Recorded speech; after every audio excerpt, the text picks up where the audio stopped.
hello, everyone. You guys are up in here. Aren't you guys up in here? Hey, Tatum. Hey, Lady Red. Hey, Unpopular. Hey, Pretty Brown Eyes. Hey, Impressed Fox. Hello, and hello. Who else is in here? Who else is in here? Who else is in the house? Hey, Miles of Smiles. Hello. Let's see who else. Let's see. Brooklyn T. Hey, Breezy. Hey, Marley. Hey, who else is in here? Who else is in here? Hey, Thomas Style. Hey, Blessed One. Hey, Lee King 654. Hello, Shady. Hello, Blessed One again. All right, I'm trying to get everybody. Hey, Darlene. Hey, Pamela. Hey, Kaylon. Hello, everybody. Okay, it's everybody. J Towns in the house. Sandra. Hello. Who else? I just talking and talking and talking. Hello, everybody. I can't get everybody. I'm sorry if I missed you. Please forgive me. Hey, Quentin, Miss Melissa. Nona's in the house. Hey, Slick. Hey, everybody. Okay, if I did not call your name, please, please forgive me. I am trying to stay focused. Thank you, Yvette, for the Cash App. Thank you so much. Thank you so much. Thank you for it. I appreciate you so much. Shout out to all the wonderful people that was in the chat, guys. Thank you for my likes and my what do you call it? The emojis, guys. We got over 1,100 likes today. Shout out to you guys. You guys are the bomb. The bomb. And I'm just running my mouth because folks are coming up in here. And when they come in here, it seems like I have to repeat myself. And you guys hate it when I repeat. Because you be like, come on, Sylvia, could you get with it?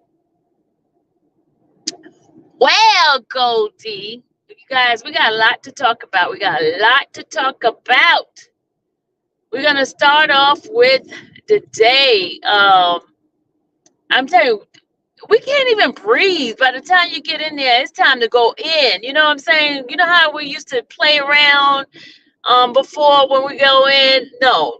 As soon as you go in, we got to get up, get the stuff rolling, and get out that room. That's the way it is now these days. Salute to you, Ben. We got to get out. You know what I'm saying? So, well, okay, my question is, guys, Weezy said, focus, Miss Sylvia, focus. Okay.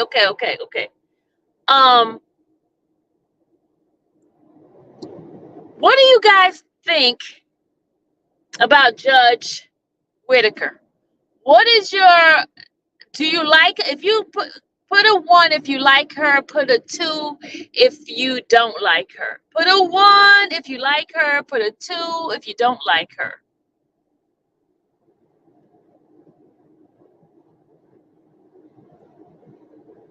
Lacey, you think she's Miss Glanville? Come on now, Lacey, you got to be fair now. Come on now, Lacey.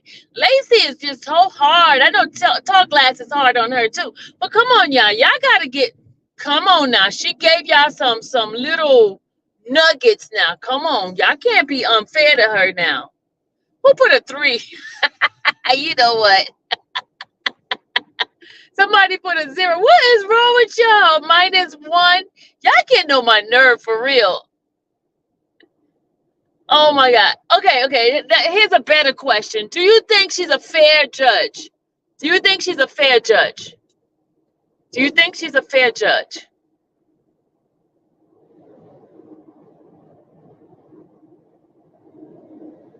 We ain't talking about her giggling. We ain't talking about none of that. We're talking about, do you think she's a fair judge?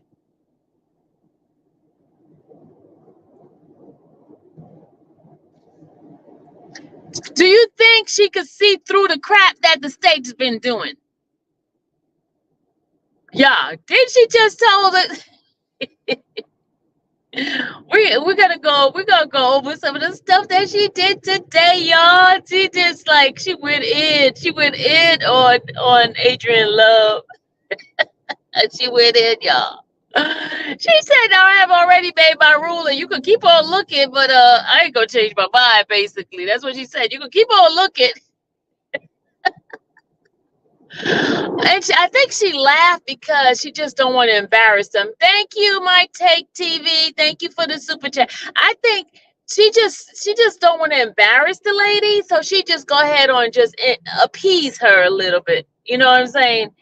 But let me tell you what happened, y'all. Let me tell you something. Something's going on. Something's going on. Okay, let me tell you what happened. Okay, you guys know the judge was talking about Casey. I'm gonna keep calling him Casey. That's the way they were calling him before. So I'm gonna say Casey. Okay, you know the judge was talking about Casey being in the about him wanting him to come in to see where he stand as far as his attorney and as far as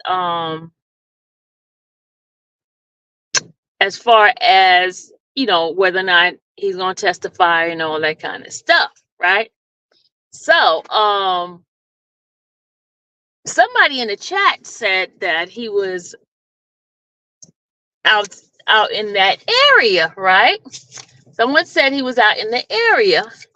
So to make a long story short, I went outside and I happened to see him out there, right?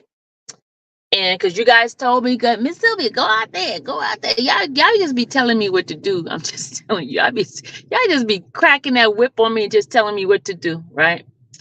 So I went outside and I said, the judge was talking about you. That's what I said. I said, the judge was talking about you. And so he said he know because he was looking inside my chat. He said he was looking inside the chat. So so to make a long story short, he ended up coming in. So when he came in, the investigators in them stopped him at the door, right? They stopped him at the door and they pull him to the back. And so when they pull him to the back, the guy went and talked to the Atkins. He went and talked to Atkins, right? You know the investigator with the little goatee beard. So how Woody pulled up because Woody was watching my live. He was watching my live. Because somebody said he was in my live. He was watching my live. That's how come he knew what was going on. So can I finish my story, please? Thank you, Breezy. Breezy said focus. Thank you. Because Breezy, they asking me questions. Breezy, tell them to leave me alone. I do, KK, you know I get distracted. You know, okay? Because I was at the light. That's why I was looking anyway. But listen, let me finish, y'all. Let me finish saying what I was gonna say. So they had him to stay outside the door thing, right? And so I guess Harvey saw him out in the hallway. So Harvey came in because he was about to walk out. He came in and then he whispered into Steele's ear, and then he went over and told Shard, and he told Miss Westmoreland and told them, right? And then Deputy Ingram, the investigator told Deputy, no, he originally told the investigator originally told Atkins, but Atkins didn't move or anything on it because Love was on the podium talking. So when Love was on the podium talking, Atkins just kept that information to himself. But Deputy Ingram found out, and so he contacted the judge. He went up and told the judge, and when he told the judge, that's when the judge said,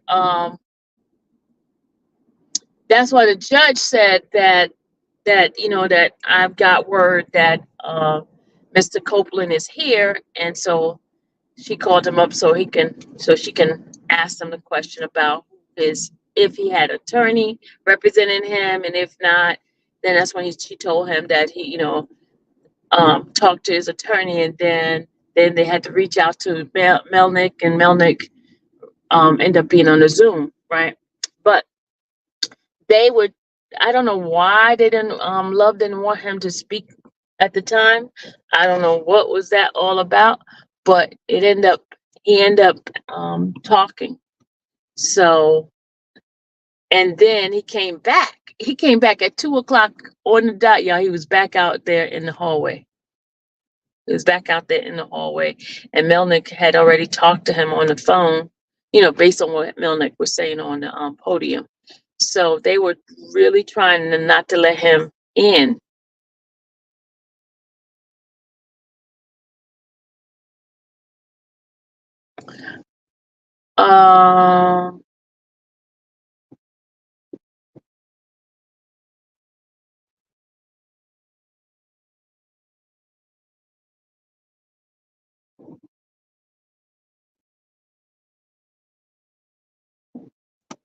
So that is what happened in the courtroom, because they were really I don't know.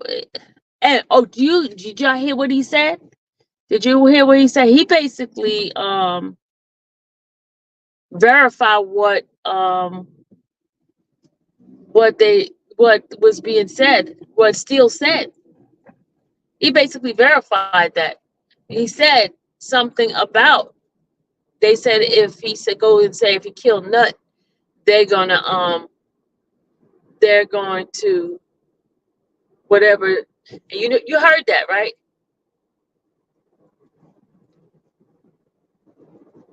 But Pam, it's on record now. It's on record. Pamela, it's on record. Regardless of what, that court reporter took that. Even though if the judge just tried to dismiss it, the court reporter took it. Just like how we didn't hear the ex parte request by Love at the end, but when they went to play it again, they heard it. Just like if it has to go to the appeals court, they're gonna hear that transcript. It's in the transcript, y'all. In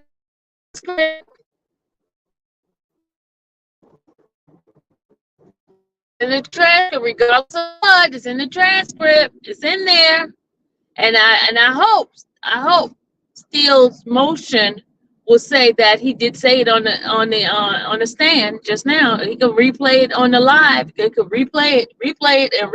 We heard it. Okay, regardless of what, we heard it, right, Miss Jam? We heard it. No matter how insignificant we might think it is, we heard it. Please slow the ad. Why y'all messing with my ad? That's how I get paid. Hello? I told YouTube make it aggressive. I said I type aggressive, moderate. They have conservative, and they have aggressive. I hit that aggressive.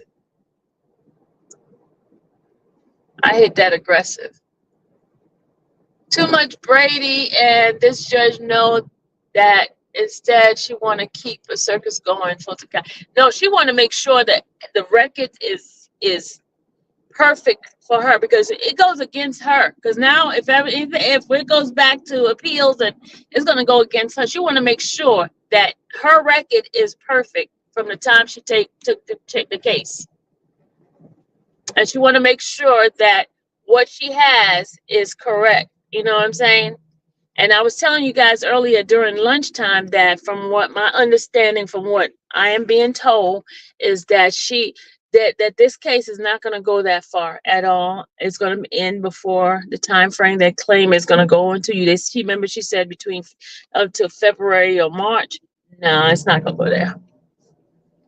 It's not going to go there.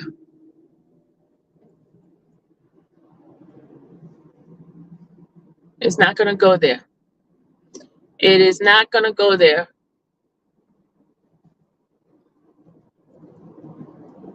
Who killed Nut? I don't know. I don't know who killed Nut. I wasn't there. I don't know who killed Nut. I don't know. I do not have a clue who killed Nut.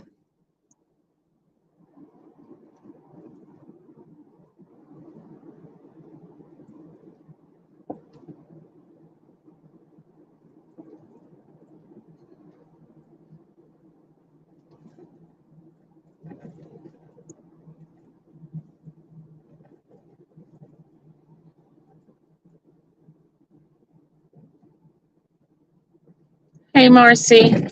Yeah, I can't tell you who killed Nut because I don't know. I think the defense knows what she is doing, hence the reason why. If you notice, you see how Steele revisited the motion again. I think they're gonna keep beating it until something happens. So y'all think Woody is going to plead the fifth? Do you guys think he's gonna plead the fifth? Who think he's gonna plead the fifth? Or do you guys think that he is going to go ahead and get on the stand and tell them all kinds of craziness? What do y'all think?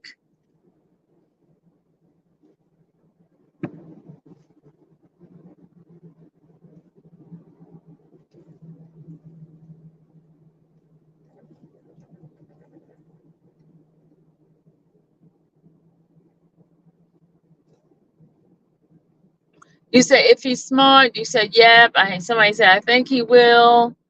I don't recall. You know, if he say I don't recall throughout the whole thing, I mean, you can't say he's lying because if he don't remember, he don't remember.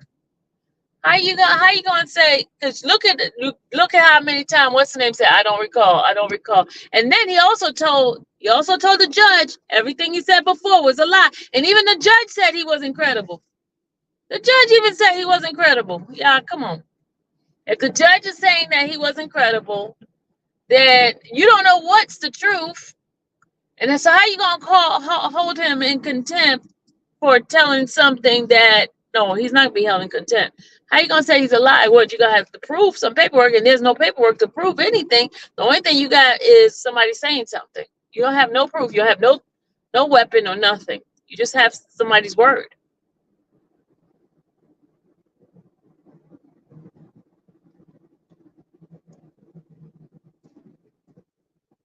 I would go up there and I wouldn't recall anything, y'all. I wouldn't recall anything. I wouldn't remember nothing.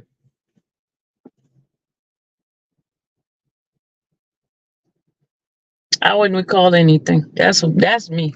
Because I don't remember anything anyway. I for real don't remember stuff. People have to play the recording for me, and I still don't remember, man. I still don't remember.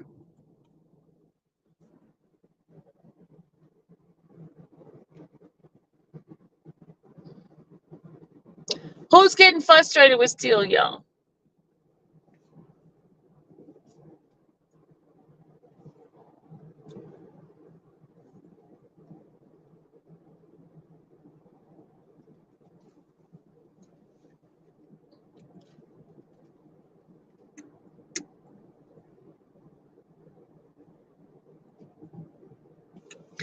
So you guys seen I have pictures of Mariah. She was in the court today. She was in the courtroom. And of course you guys heard earlier that young Scooter was in the courtroom. And I didn't even know he was related to Young Thug, to Jeffrey. I didn't know he was related to Jeffrey. I'll tell you how I found out he was related, right? Yeah, Chard was hated by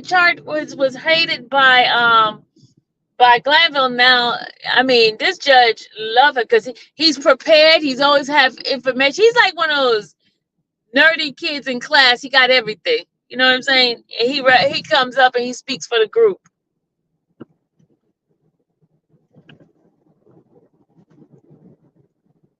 Still, y'all, still is at the point. He smiled a lot today, y'all. He really smiled a lot. Still smiled a lot today. Yeah, he really smiled a lot today. They did a huddle in the hallway today after KC left. They did a huddle.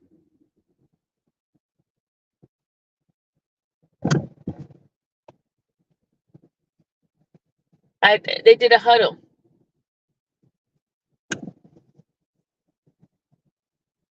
They're gonna see that he's not a credible witness. So, regardless of what, the jury's gonna see he's not a credible.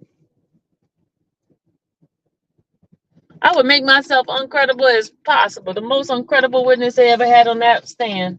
I would.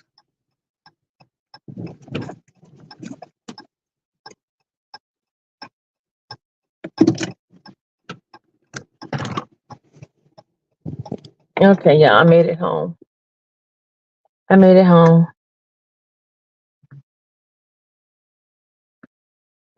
Okay, I'm about to connect to my I think Mariah and family is gonna be there every day because he's coming home soon and they want to be ready. Yep, I agree with you on that one, Gemini.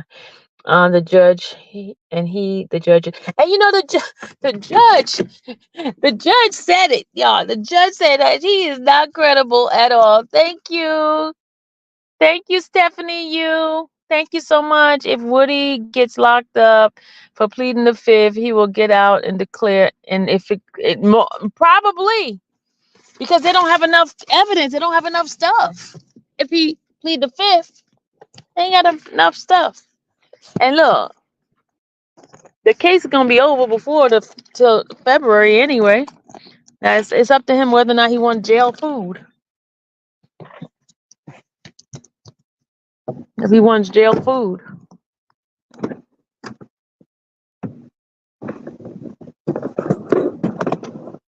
I bet you his commissary will be full. People be calling him. He'll have so many people visiting him. So I don't think he'd be worried about anything. And he would be considered high profile. They have to protect him in jail too. Don't you think so? Oh yeah, I'm getting my mail and stuff.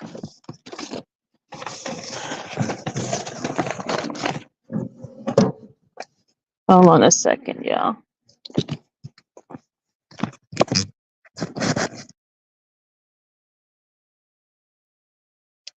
Guys, I know y'all not trying to cheat me today. We have only 200 and something likes in my chat. And it's a whole bunch of you guys up in here.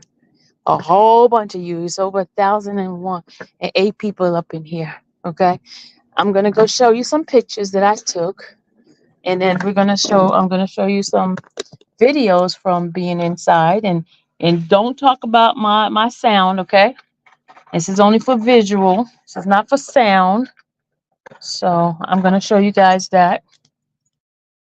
And then we're gonna read Steele's motion that he submitted. I can go into details about the feel of the courtroom, what people was doing and things like that. So I need you guys to hit that like button. I just walked inside the house because you guys asked me to come on. I came on early for you.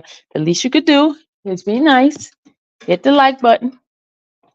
Do me that justice because I'm working hard for y'all. I work hard for y'all, okay? Y'all could do that for me. Can't y'all? And I'm gonna do the picture because I took lots of pictures with Mariah today. I took a lot of pictures with Mariah. Just hold on a second. Trying to get myself situated here.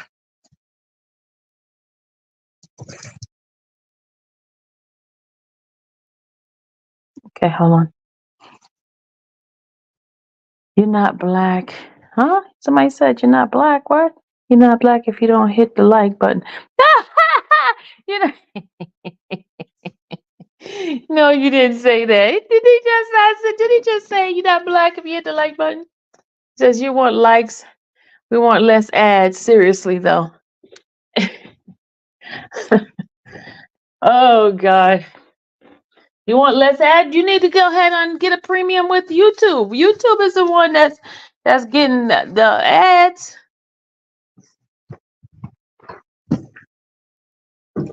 Yeah, she's his girlfriend. Yes. She is Young Thug's girlfriend. Yep. That's his girlfriend. Hold on, yeah, I'm gonna get to my desk. Hold on. I'm logging on to my computer at my desk. Hold on.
Okay, guys, sorry about that. I had to transition to over here.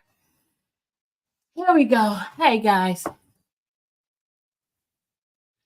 30 days. I thought it's seconds. What do you mean 30 days? What are you talking about?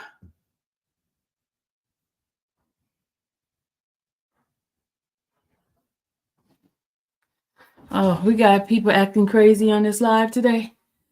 Oh Lord. You guys got my mods working today, huh? Mods working.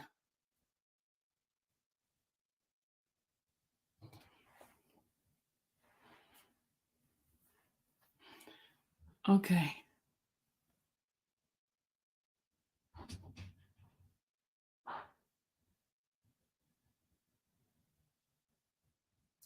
All right.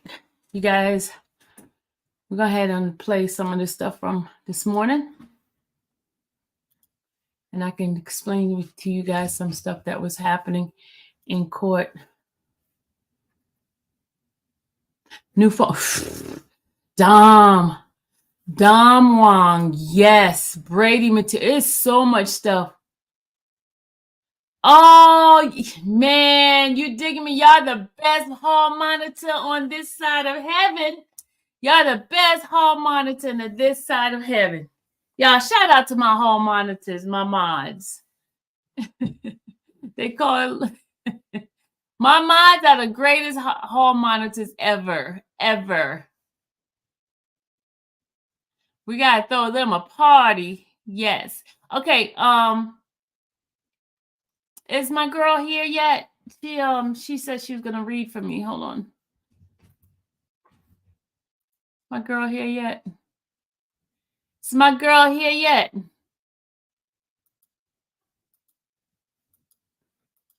Oh my God, what's... Okay, I can't open up my email.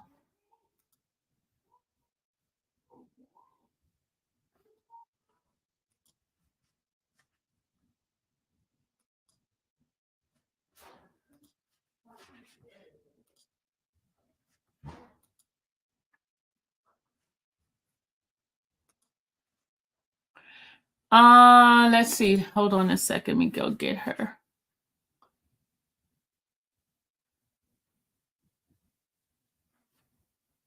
Yeah, y'all bullied me to come on before 7:30. Yes, y'all did. It was Antonio. Antonio bullied me. Yes, he did. He bullied me. Where's my girl at? Where's she at? I'm gonna put the link in so you can come in, hon. She I sent her the link. I mean the motion earlier. I sent it her earlier.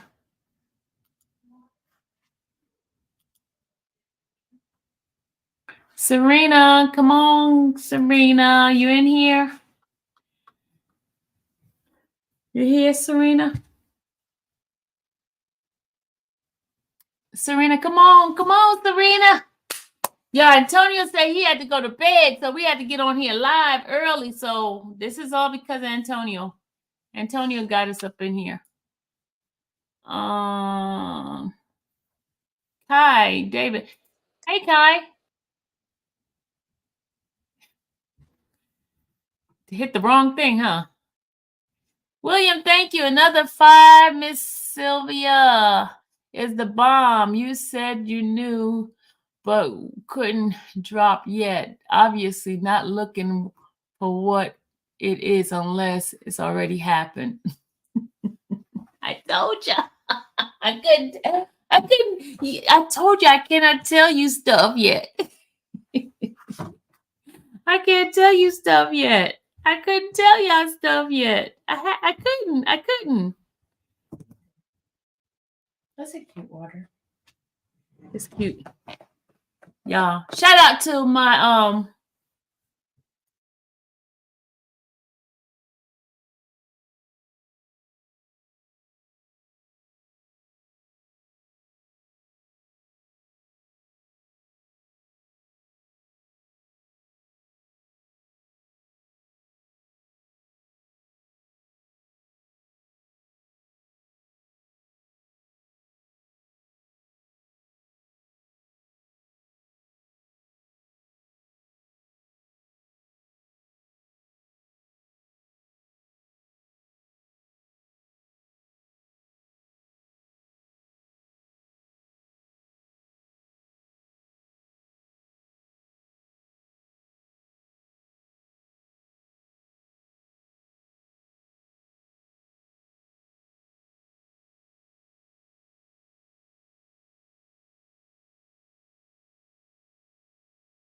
I'm sorry, y'all. Dallas is just bringing me my food that she went. Shout out to Dr. TTA. She got my dinner. Gas money. No, I'm just playing. Dallas getting. Tell her to send me the gas money too, y'all. Yeah, she getting on my nerve. Dallas is getting on my nerve, y'all. Y'all see, because I wanted to get on here. Y'all want to see the plate? I want to see the food. Look, y'all. We got it from like this place called Horatio's. Ooh. They say, hey, Dallas. Okay. All right, let me go ahead on. Where's Serena? Where are you at? Everybody keeps saying, hey, Dallas. Everybody say, hey, Dallas. Hey, Dallas. Hey, Dallas. Come over here and say hi to these people. To send me gas money for me going to get the food. Everybody say, hey, Dallas. Tell her I need to be reimbursed for gas for getting the food. Tell her. Hashtag reimburse Dallas the gas money. I'm just joking. Y'all. You know she ain't joking. The Right? next minute they're gonna be like, oh, even the child begging. That's what they said. The last time when I bought food for her, they're like, oh, we feeding Dallas too? Look, T-Girl said, give her money. Sylvia, I'm going to give her money. I'm going to give her money. I'm just joking, y'all. Oh, somebody said, Dallas, your smile is sunshine. Aww. Aww. She got my smile, y'all. Yeah. Somebody said hashtag reimburse Dallas. You. You see how somebody said you have the best mom ever. I do. She do. She appreciates me. Okay, yeah, let's go. Dallas, you want to read for me? No. Don't you want to read for Let me me? go downstairs. Serena, she left. She left. They said, Dallas, can't you read the motion? Oh, Lord. Kobe, you staying by me? Kobe's staying by me, y'all. All right. Okay, hold on. Where's Serena? Where you at, Serena? So I can Serena. Yeah, she's been watching the trial. Yeah, she's my twin. Dallas is my twin. Dallas, I'm out. I played too much. Yeah, she ran out of here. Okay, y'all, let's go ahead on and read these motion.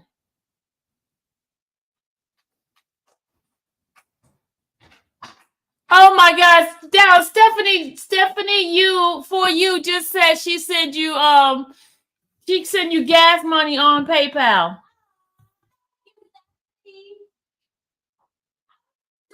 Oh my goodness. Oh, she's so sweet. Dallas.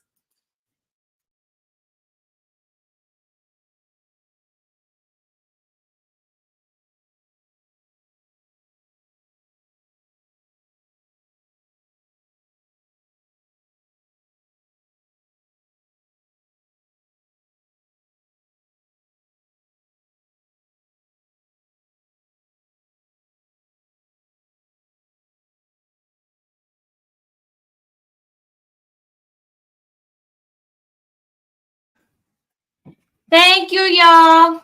Yeah, Stephanie. There's only Thank one you, person. Stephanie. Only one person. She's the only one person. It is only one person. You want me to laugh? It was only one person. Come on, they want somebody to read. You want? Come on. No. I'm about to go eat. I'm starving. Cobes. That chicken is so good, but I'm not gonna lie, they were a little bit salty. They went heavy on the salt today. But I had tasted it in the car. All right. Y'all ready? They said Dallas, you cute. Oh, Sonia, don't lie to her. Haters go hate. Oh, do you dig me? Just put your Cash App in here. Oh my goodness. You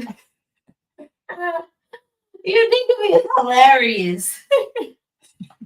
They want to know how much was the food. Oh Lord, y'all, that's good. No. It's good. Don't worry about Thank it, you, y'all. though. Don't worry about it. She was just messing with y'all. Yeah, She was messing with me, really. I was playing. She was playing, y'all. I was joking, because then y'all. folks would be like, she begging. Oh, they begging. We're not begging. Can you read, please? Oh, I don't want to There read. she goes. Y'all. There she goes. She don't want to read. Where is Serena? Come on, Serena. Could we read? Who else want to volunteer to read for me? Oh, you know what? I'm gonna let the thing read. That's what I'm gonna do. I'm gonna let the what's the name reader read. Okay, we're gonna let the reader read. Hold on, we're gonna let the reader read, so then we don't have to worry about it. We're gonna let the reader read. Hold on, we're gonna let the reader read. Hold on, we'll fix that. We're gonna fix that for real, for real, for real.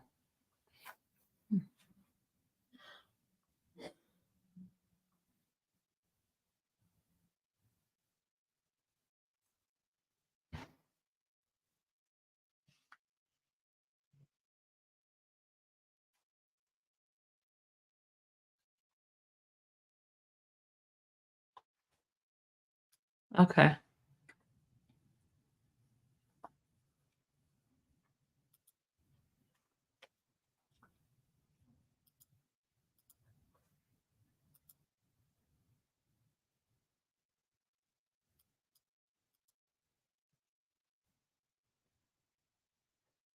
This is the motion that's still filed today, and I'm gonna let the reader read it for you guys, okay?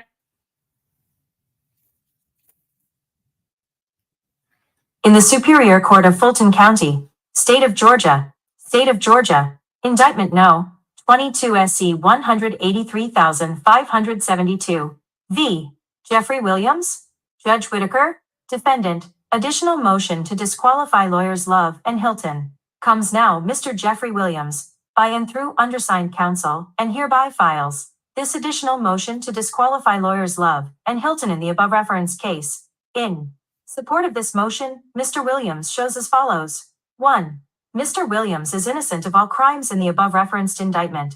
2. This honorable court denied Mr. Williams' original motion to disqualify lawyers Love and Hilton on August 1, 2024, based upon Mr. Williams' assertion that he intends to call lawyers Love and Hilton as witnesses at trial. 3. Mr. Williams respectfully requests this honorable court to consider the ethical violations made by lawyers Love and Hilton in support of this motion to disqualify. See Ford Motor Company v. App. 348, 3, 745 SC, 2D 299, 2013. 4. The enormity of violations of candor with the court, candor with counsel, and the denial of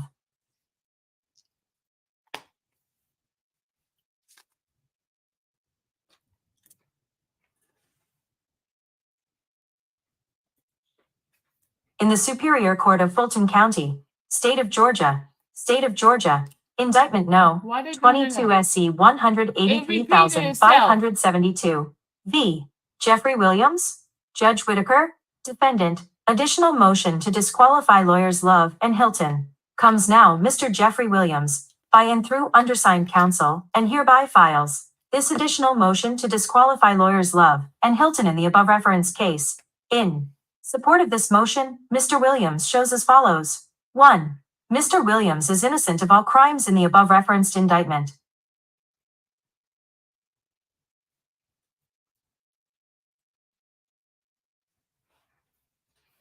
Oh, why is this thing not doing right, y'all?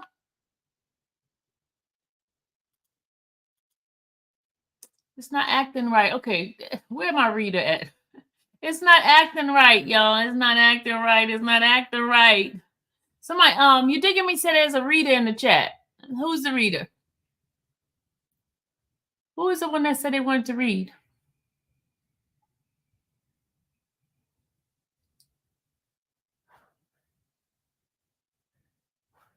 Who? Impress? Okay, hold on. Let me put the link in. Impress? Okay, come on. Hit the link and Impress. Send me an email so I can send you the motion.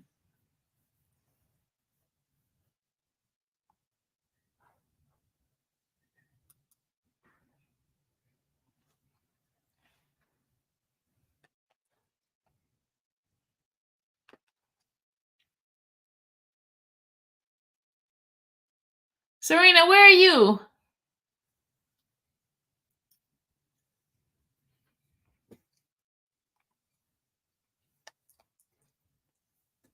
All right. Impress, did you send me your email so I could send it to you? What is your email? Sparks1565@gmail.com. One moment, please. Okay, you said Sparks. All right, what's the rest? 1565@gmail.com. Okay.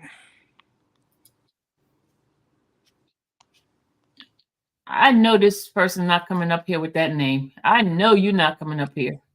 All right, email sent. Okay. You're not coming up here with that name, sir. Whoever you are.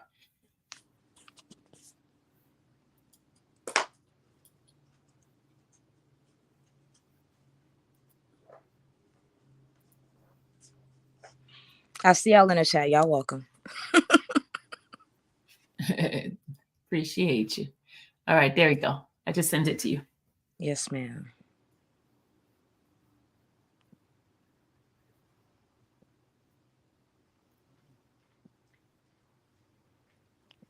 I'm waiting for it to come. Okay. Everybody say you have a great voice. Oh, thank you guys. I'm sorry I'm not looking at the chat right now because I'm trying to make sure I get the email, but thank y'all. Okay, I got it. All right. Let me know when you're ready. Am I starting from the very top or just starting where it says additional motion to disqualify? You can start from additional motion, but disqualify. Okay. Additional motion to disqualify lawyers Love and Hilton. Comes now Mr. Jeffrey Williams by and through undersigned counsel and hereby files this additional motion to disqualify lawyers Love and Hilton in the above referenced case. In support of this motion, Mr. Williams shows as follows. 1. Mr. Williams is innocent of all crimes in the above referenced indictment. 2. This honorable court denied Mr. Williams' original motion to disqualify lawyers Love and Hilton on August 1st, 2024, based upon Mr. Williams' assertion that he intends to call lawyers Love and Hilton as witness at trial. 3. Mr. Williams respectfully requests this honorable court to consider the ethical violations made by lawyers Love and Hilton in support of this motion to disqualify. See Ford Motor Co. v. Young, 322, Georgia Appeals, 348, and the rest. The enormity of violations and candor with the court, candor with counsel, and the denial of ethical prosecutors on this case are too much to permit lawyers Love and Hilton to continue as lawyers in this litigation. The below is just a touch of the constant misconduct by lawyers Love and Hilton in this case. 1. Recently, lawyer filed a motion with the honorable court that undersigned counsel had a duty to provide work product. Lawyer Love knows that the same is untrue, and the cases that she cited in said motion did not support the propositions of law that she asserted in the motion. See motion to compel defendants' compliance with reciprocal discovery obligations and to exclude any evidence intentionally withheld and not timely disclosed, filed on July 26, 2024. This was the fourth time that lawyer Love raised the same frivolous issue, attempting to hide Georgia law from this court that she was explained at the 3 prior hearings on the same exact issue. See YouTube's dated 8/28/2024, as well as July 30th, 2024. In paragraph, I don't know Roman numerals, so I don't know what that is. In paragraph XI of the state's ex parte motion for the order to compel testimony necessary to the public's interest, there is zero truth to the assertion that any defense meeting occurred with Mr. Copeland to impact Mr. Copeland's decision to invoke the Fifth Amendment or any other matter. No defense lawyer on this trial had any connection or involvement with Mr. Copeland on or around June 6, 2024. This is a knowing misstatement by lawyer Love. Prior to opening statements, the former court ordered all parties to share Prior to opening statements, the former court ordered all parties to share with each other any demonstrative aids that they would seek to display to the jury during opening statements that were to begin Monday, November 27, 2023, so that objections could be made prior to presentation of the opening statement. One moment. See YouTube dated November 15, 2023. As well. Okay. On Friday, November 24, 2023, at 4:58 p.m., Lori Love shared her supposed demonstrative aid. During opening statements at trial, Lori Love showed a completely different demonstrative aid in violation of the prior court's order. See YouTube dated November 27, 2023. There have been no consequences for Lori Love's intentional, unethical, and continued misconduct. During the same opening statement, Lori Love defied another pretrial former court order without first obtaining permission from the now recused court by introducing to the jury that undersigned counsel had represented another person charged in this case. See order dated November 17, 2023, granting Mr. Williams' motion on Lemming number 23 attached here too. Specifically in her PowerPoint, Lori Love showed the jury that undersigned counsel represented co-indictee Blalock. See YouTube dated November 27, 2023. Lori Love accused undersigned counsel of knowingly and intelligently misrepresented to the jury that Mr. Bean was taken to Grady Hospital by police from the scene of his arrest on September 11, 2013. At a bench conference, Lori Love falsely stated that she had evidence on her table to prove that undersigned counsel fabricated evidence as Mr. Bean never went to Grady Hospital on September 11, 2013. See YouTube dated March 4th, 2024. Lori Love's allegations against undersigned counsel to the prior court were proven beyond any doubt to be totally knowingly false. See YouTube dated March 14, 2024. Over Mr. Williams' objections when the state was attempting to introduce a January 26, 2015 social media posting from co-indictee Garlington's account during a testimony of Detective Gaither, Lori Love told the prior court that only Mr. Williams' voice could be heard on this video/audio except for one other voice saying yeah in the background. Undersigned counsel told the prior court that Lori Love was incorrect and that several persons' voices were audible on this social media posting. Lori Love falsely accused undersigned counsel of misrepresenting facts to the prior court. Of course, Lori Love was proven to be the person who was untruthful and was again falsely accusing undersigned counsel of wrongdoing. This pattern of This pattern of prosecutorial misconduct illustrates the enormity of unethical conduct of Lori Love in the state of Georgia in this case. See YouTube dated April 24th, 2024. On Thursday, June 6, 2024, as well as Friday, June 7, 2024, Lori Love falsely accused undersigned counsel of purposeful extracting and tampering with jail recordings of Mr. Copeland. Again, this was another knowing, malicious, false allegation by Lori Love as she continues her unethical conduct. See YouTube dated June 6, 2024, as well as YouTube dated June 7, 2024. On Monday, June 10, 2024, Lori Hilton, Lori Love, and the now recused trial court attempted to hide Brady evidence from Mr. Williams and the other accused that was obtained during the unlawful ex parte meeting with sworn witness Copeland and his counsel. Specifically, Mr. Copeland made statements that anything he says is a lie, that he committed all of the crimes in indictment and the like. These statements are impeachment of Mr. Copeland and are squarely with the concept of Brady versus Maryland. Moreover, Loris Hilton in Love, with the assistance of the now recused judge, told Mr. Copeland that he would not get in trouble if he lied under oath unless he told a bold-faced whopper of a lie, that he could not be prosecuted based upon some erroneous theory that the statute of limitations has run and Mr. Copeland would have to remain in custody until all 28 co-indictees' cases resolve. This is all unethical conduct in order to intimidate and coerce Mr. Copeland to testify at trial. The above does not encapsulate the horror of working with Lori Love and Lori Hilton. Not to be able to trust the prosecution to provide the simplest and most basic fundamental fairness, such as honesty to the tribunal and honesty in all of the courtroom, must mandate that both lawyers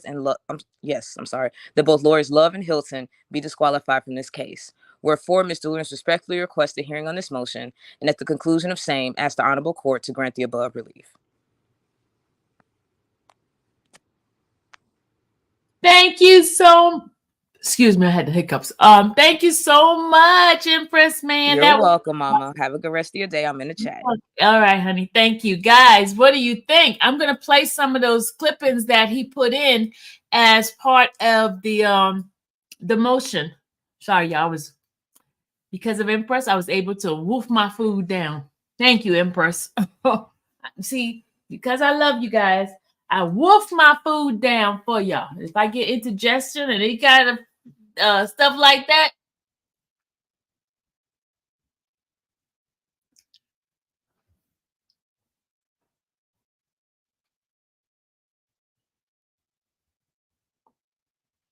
any kind of food, if I get indigestion, I'm gonna blame y'all. I'm gonna blame you guys. But all right, I had chicken, I had some rice and some broccoli. Horatio is a place that's called Horatio Food. Dallas went and picked it up for me. What is wrong with this person? Why this Nigger? What is going on with this dude? You're not coming up here with that kind of name.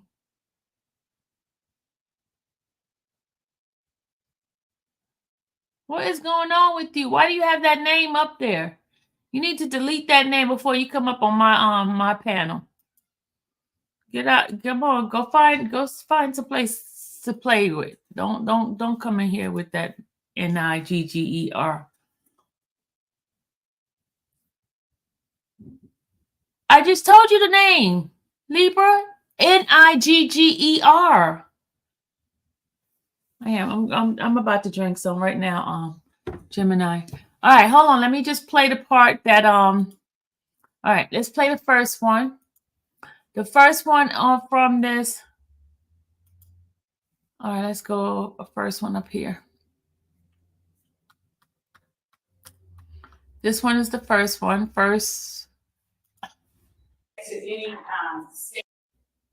And he did, let's see, the timestamp. The timestamp for this one is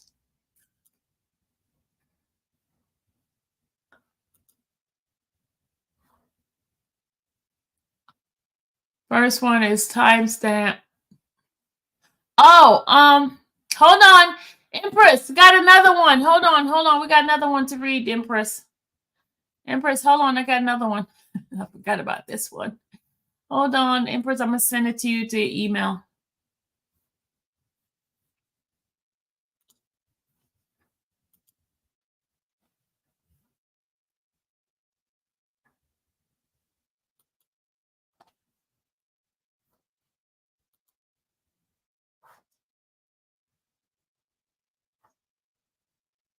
Okay, Empress, I just sent it to you. Did you get it? Not yet. Okay. I will let you know as soon as it comes through. Okay.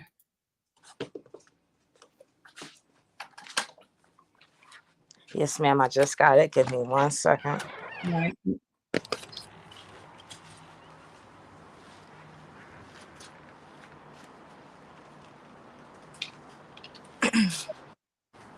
What is going on with this person? Why do they keep trying to come up here? Who is this person? Okay. I will be ready when you are. Hold on, let me put it up. All right, I am ready. Okay.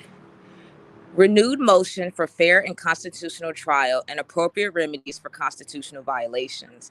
This would be the state of Georgia versus Shannon Stillwell. Comes now, Mr. Shannon Stillwell, by and through undersigned counsel, and hereby files this renewal motion for fair and constitutional trial in the above styled case. In support of this motion, Mr. Stillwell shows as follows. These are the background facts. 1. Mr. Stillwell is accused of multiple felonies, including conspiracy to violate the Georgia RICO law and substantive felonies. Mr. Stillwell is an innocent man. 2. Like all citizens, Mr. Stillwell is guaranteed a fair trial and due process by the federal and state constitutions, the Confrontation Clause, the Due Process Clause, and all other constitutional protections. The 6th and 14th Amendments of the U.S. Constitution guarantee criminal defendants the right to a trial in front of a fair and impartial judge. Poole v. State. The Due Process Clause guarantees the defendant a trial free of prosecutorial misconduct. Whitmore v. State. Mr. Stillwell and his co-defendants have been in trial for approximately 19 months. Approximately 75 witnesses have testified so far. Mr. Stillwell has remained in jail for the duration of this trial. Judge Ural Glanville was the original trial judge in this case. Judge Glanville was recused from this case via an order signed by the Honorable Judge Krause on July 15, 2024. Mr. Stillwell's rights. The state is seeking a life without parole sentence for Mr. Stillwell if he is wrongly convicted. Mr. Stillwell demands that his trial be conducted in a fair and constitutional manner. Prosecutorial misconduct implicates a criminal defendant's due process rights when it renders a trial unfair and violates the defendant's rights to a fair trial. Whitmore v. State. Due process also requires that Mr. Stillwell receive a fair trial in front of a fair tribunal. Poole v. State. Sedurel v. State. Judicial integrity is the state interest of the highest order because the power and prerogative of a court to resolve disputes rests upon the respect accorded by citizens to a court's judgments, which in turn depend on the issuing court's absolute probity. Mayor and Alderman of Savannah versus Baston and Cook. To the extent this trial has failed to meet these constitutional requirements in the past, Mr. Stillwell demands that this court take appropriate actions. Whilst Mr. Stillwell is confident that the court will endeavor to ensure him a fair trial moving forward from the current trial judge, this does not cure the constitutional errors and the resulting harm to Mr. Stillwell, which has already occurred. Readily apparent examples of error and propriety, prosecutorial misconduct, and judicial partiality. This case has been plagued by discovery violations, lost and missing police reports, and Brady violations. As detailed in depth in co-defendant Williams' July 10, 2024 motion for a fair trial, the prosecutors of this case have repeatedly failed to follow the orders of the court, have made specious allegations against defense counsel, and have lacked candor to the court. This case has been plagued by improper legal rulings, including but not limited to an overly liberal and unconstitutional application of OCGA 801. Defense counsel has routinely been cut off by a prior trial judge when arguing these matters, and rulings have been made with little or no analysis. This case has also been exceptional in the mistreatment of defendants and defense counsel. Examples include, but are not limited to, an incident which occurred on or about October 2nd, 2023, when Judge Glanville initiated a contempt hearing against undersigned counsel Max Shard, attorney for Mr. Stillwell. On this date, Judge Glanville sent deputies to find undersigned counsel during court's lunch break and summoned undersigned counsel to chambers. A courtroom deputy informed undersigned counsel that Judge Glanville was expecting an apology from counsel for calling him some bull in court. While in chambers, undersigned counsel was advised that he should not deny the accusations, and it is all captured on video. When undersigned counsel refused to apologize for something he did not do, Judge Glanville tersely instructed counsel to leave his chambers. Later in the day, Judge Glanville initiated a contempt hearing against undersigned counsel. Judge Glanville berated counsel and threatened incarceration. Judge Glanville accused undersigned counsel of violating bar rules and putting his law license in jeopardy for lying to the tribunal and not confessing his sins. In the end, the attorney David Botts, who was seated within feet of undersigned counsel at the time, spoke up and stated that undersigned counsel never made such a statement. Of course, the video that captured the event was never produced and no apology was made. Judge Glanville has repeatedly demanded that certain defense counsels, including but not limited to undersigned counsel, attorney Brian Steele and attorney Carrington Matthews, to sit down in a terse and abrupt manner when overruling valid objections, all in front of the judge. These incidents have been too numerous to document individually. Judge Glanville has sustained specious and frivolous vagueness and facts not in evidence arguments from the state that has effectively cut off the defense's ability to conduct a thorough and sifting cross-examination. Just one example of this can be found by viewing undersigned counsel's attempts to effectively cross-examine investigator Tyrone Dennis. Judge Glanville, on 2 different occasions, basically called attorney Brian Steele unprofessional and unprepared in front of the sitting jury. When it was shown that Judge Glanville's comments were completely off base, Judge Glanville refused a defense request to issue an instruction that the jurors should disregard his comments about attorney Steele. Judge Glanville has monitored the movements of defense counsel, including undersigned counsel, throughout the courthouse through security cameras for no permissible purpose without cause. The state has repeatedly demanded reciprocal discovery from the defense without any legal basis and has repeatedly misstated the law covering reciprocal discovery, all to obtain an unfair advantage from Judge Glanville. The state has gone so far as to contact non-attorney members of the defense team and demand that they provide certain items to the state without consulting with defense counsel first. These actions were taken without any legal basis and were attempt to unconstitutionally invade the attorney-client privilege and the duty of confidentiality of the defense. The state intentionally and erroneously accused attorney Steele of tampering with and altering jail calls made by Kenneth Copeland, which were served in reciprocal discovery. Of course, these heavy accusations were entirely false and without merit. There were no consequences for making these wild, false claims. On June 10, 2024, Judge Glanville had an illegal contempt hearing against attorney Brian Steele. Judge Glanville briefly incarcerated Mr. Steele and attempted to sentence him to 20 days in jail. Judge Glanville deprived attorney Steele due process and the assistance of counsel. The defense, after repeated requests, has finally provided with the state's June 7, 2024 ex parte motion for order to compel testimony necessary to public interest. This motion, submitted by elected District Attorney Fani Willis and Chief Deputy District Attorney Adrian Love, hereinafter Love, contains, upon information and belief, a glaring misrepresentation. In paragraph XI of this motion, the states assert that after an encounter with defense team members, Copeland informed representatives of the District Attorney's office that he may attempt to plead the fifth in order to avoid testifying against members of YSL. The motion does not provide any information regarding the specifics of this alleged encounter or which defense team members were allegedly involved. Upon information and belief, after reaching out to defense counsels involved in the case, this information is completely false. Upon information and belief, no members of any defense team had any contact with Kenneth Copeland on or about June 6, 2024. It goes without saying, upon information and belief, no defense counsel or members of any defense team ever interacted with Kenneth Copeland in any way that would dissuade him from testifying. This false and disparaging information about defense counsel was provided to Judge Glanville in an ex parte motion. The June 10, 2024 ex parte meeting. Except as authorized by law or by rule, judges shall neither initiate nor consider ex parte communications by interested parties or their attorneys concerning a pending or impending proceeding. Uniform Superior Code Rule 4.1. Ex parte hearings are only authorized in the case of extraordinary matters, such as restraining orders and temporary injunctions. In other judicial hearings, both parties should be notified of the hearing with an opportunity of any objection that may be properly registered. City of Pendergrass v. Skelton, 278. Citing Anderson v. Fulton National Bank, 146. Ex parte communications are presumed to have been in error. City of Pendergrass v. Skelton, 278. Citing to Arnall v. Arnall, 207. Additionally, the Georgia Code of Judicial Conduct, Rule 2.9, instructs judges to generally avert ex parte communications to assure fair hearings.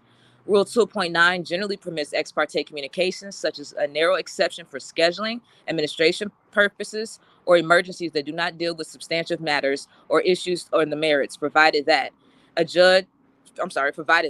The judge reasonably believes that no party will gain a procedural, substantive, or tactical advantage as a result of the ex parte communication. And B, the judge makes provisions promptly to notify all other parties of the substance of the ex parte communication and gives the parties an opportunity to respond. Georgia Code of Judicial Conduct Rule 2.9. On June 10, 2024, while the defendants and defense attorneys were all in trial courtroom waiting for the court to start, Judge Glanville, Love, and/or Fulton County Deputy District Attorney Simone Hilton, hereinafter Hilton, as well as witness Kenneth Copeland, hereinafter Copeland, and his attorney Kayla Bumpus, hereinafter Bumpus, hereinafter Bumpus, all met ex parte. Upon information of belief, this ex parte meeting was initiated by Love. Neither Copeland nor his attorney requested this meeting. In fact, neither Copeland nor Bumpus ever expressed any concerns which would have prompted anyone to consider such a meeting at all appropriate. While the state falsely characterizes this meeting as merely a discussion about Copeland's grant of immunity pursuant to OCGA 245507, the reality is that Copeland had already been granted derivative use immunity on June 7, 2024. There was nothing else for the parties to discuss regarding the grant of immunity. Copeland never requested to meet with the prosecutors and the trial judge to discuss these matters. Additionally, the ex parte communications were more about than Copeland's previously granted immunity. Judge Glanville and the prosecutors discussed Copeland's proposed testimony and provided legal advice, albeit incorrect legal advice, and strategy to Copeland. Throughout this process, Judge Glanville was clearly working in concert with the state and abandoned any semblance of impartiality. Neither Judge Glanville nor the state revealed that these ex parte communications had occurred to the defendants or defense counsel who were waiting for hours in the courtroom, completely oblivious to what was occurring behind closed doors. Judge Glanville's silence violated Georgia Code of Judicial Conduct 2.9A1B. The defense would likely not know of these communications and their substance if not for attorney Brian Steele, who learned of the meeting by happenstance and confronted the court, bringing sunlight to darkness. When attorney Steele inquired about the secret June 10, 2024 meeting, Judge Glanville immediately sought to hold attorney Brian Steele in contempt of court. Judge Glanville attempted to incarcerate attorney Steele for 20 days for refusing to reveal how he learned about these illegal ex parte communications. Judge Glanville had deputies take attorney Steele into custody and attempted to incarcerate attorney Steele without notice or legal counsel. As the existence of the ex parte meeting became known, Judge Glanville frustrated undersigned counsel's attempts to learn more about this meeting, including undersigned counsel's repeated requests for a transcript. Judge Glanville claimed that what occurred in this secret meeting in his chambers was privileged. This claim of privilege was without merit. Judge Glanville, it appears, instigated some sort of investigation into this incident. The focus of this investigation was not on the impropriety of the illegal meeting, but rather on how attorney Steele and other members of the defense learned about it.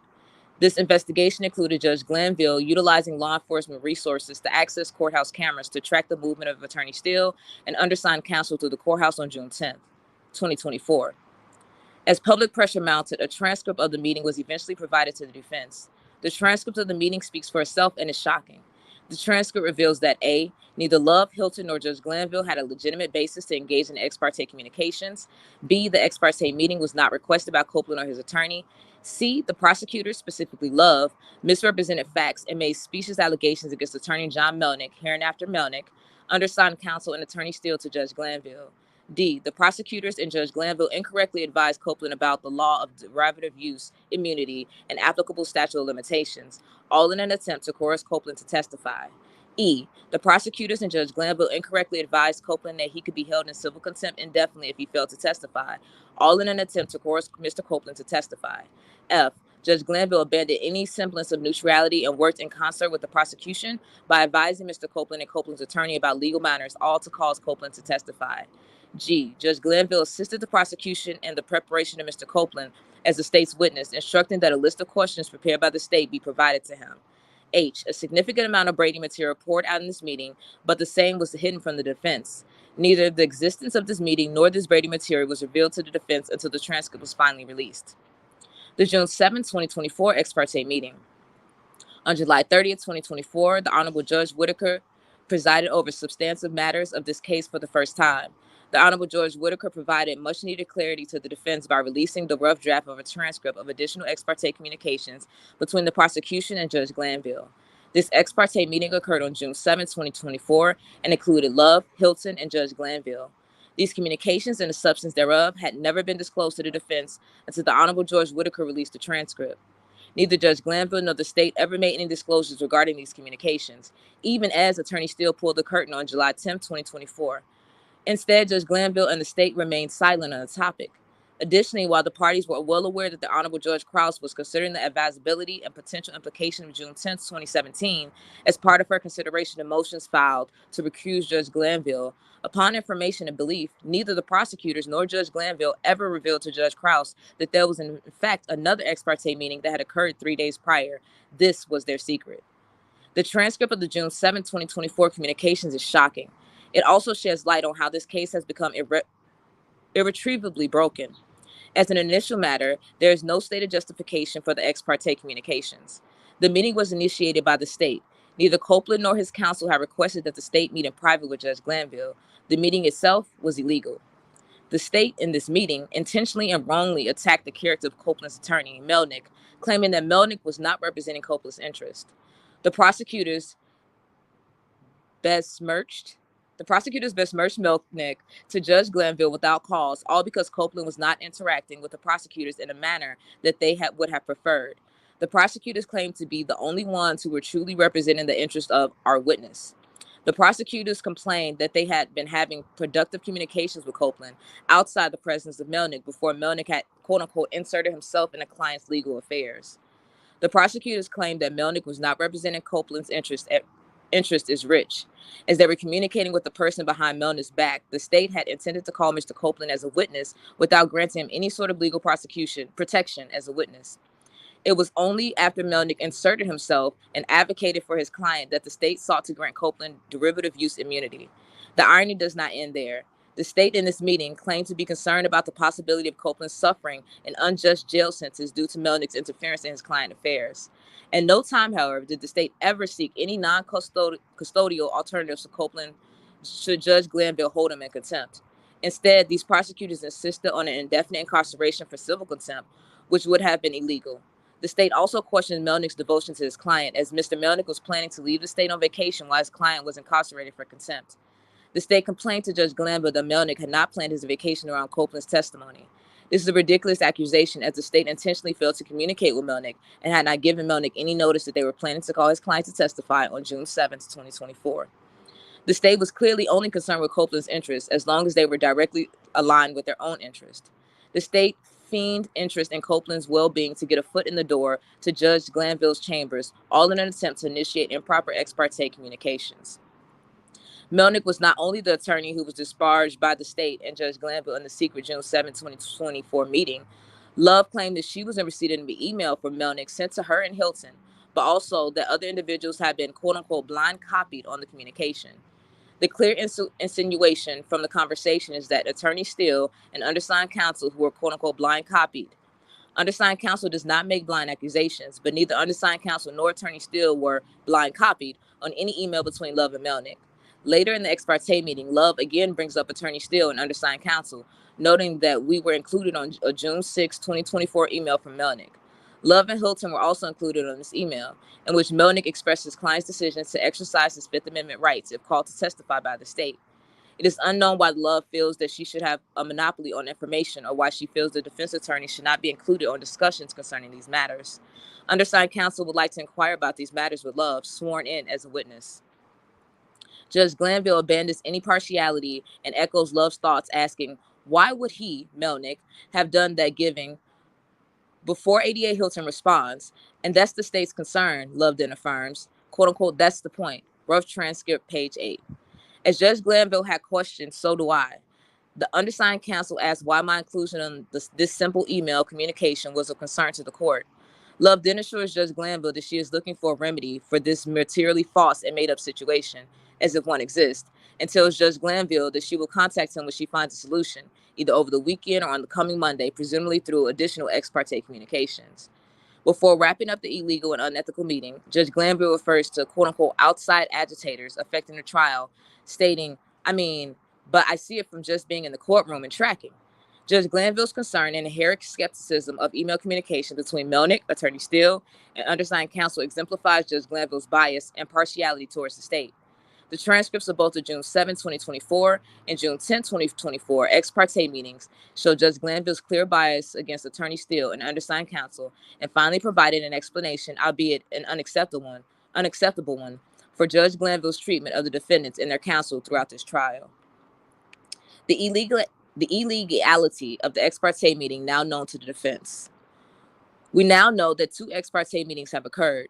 These ex parte meetings were clearly illegal and improper.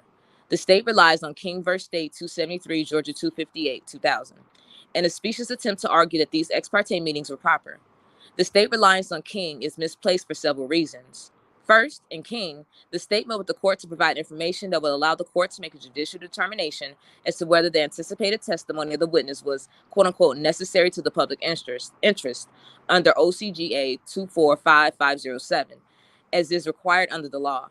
In this case, Judge Glanville had already conveyed derivative use immunity to Copeland early on June 7, 2024, presumably in a third, albeit first in time, ex parte meeting. There is no indication that the witness was present for the meeting in King. While the actual forthcoming testimony expected of Copeland was openly discussed in Copeland's presence in the Star Chamber June 10, 2024 meeting. Second, in King, the defense was never alleged that they were not informed of the substance of the ex parte meeting in a timely manner. In our case, purposely hid this illegal and unethical conference from the defense. The fact that these meetings occurred, much less their substance, was only revealed due to the dodginess of the defense and sheer happenstance. Third, while the subject matter was limited to the quote-unquote necessary to the public interest requirement of OCGA 24507, in King, the subject matter of the June 7th and June 10th ex parte meetings included much more, including specious and knowingly false allegations made against defense counsel, and by relations the defense themselves.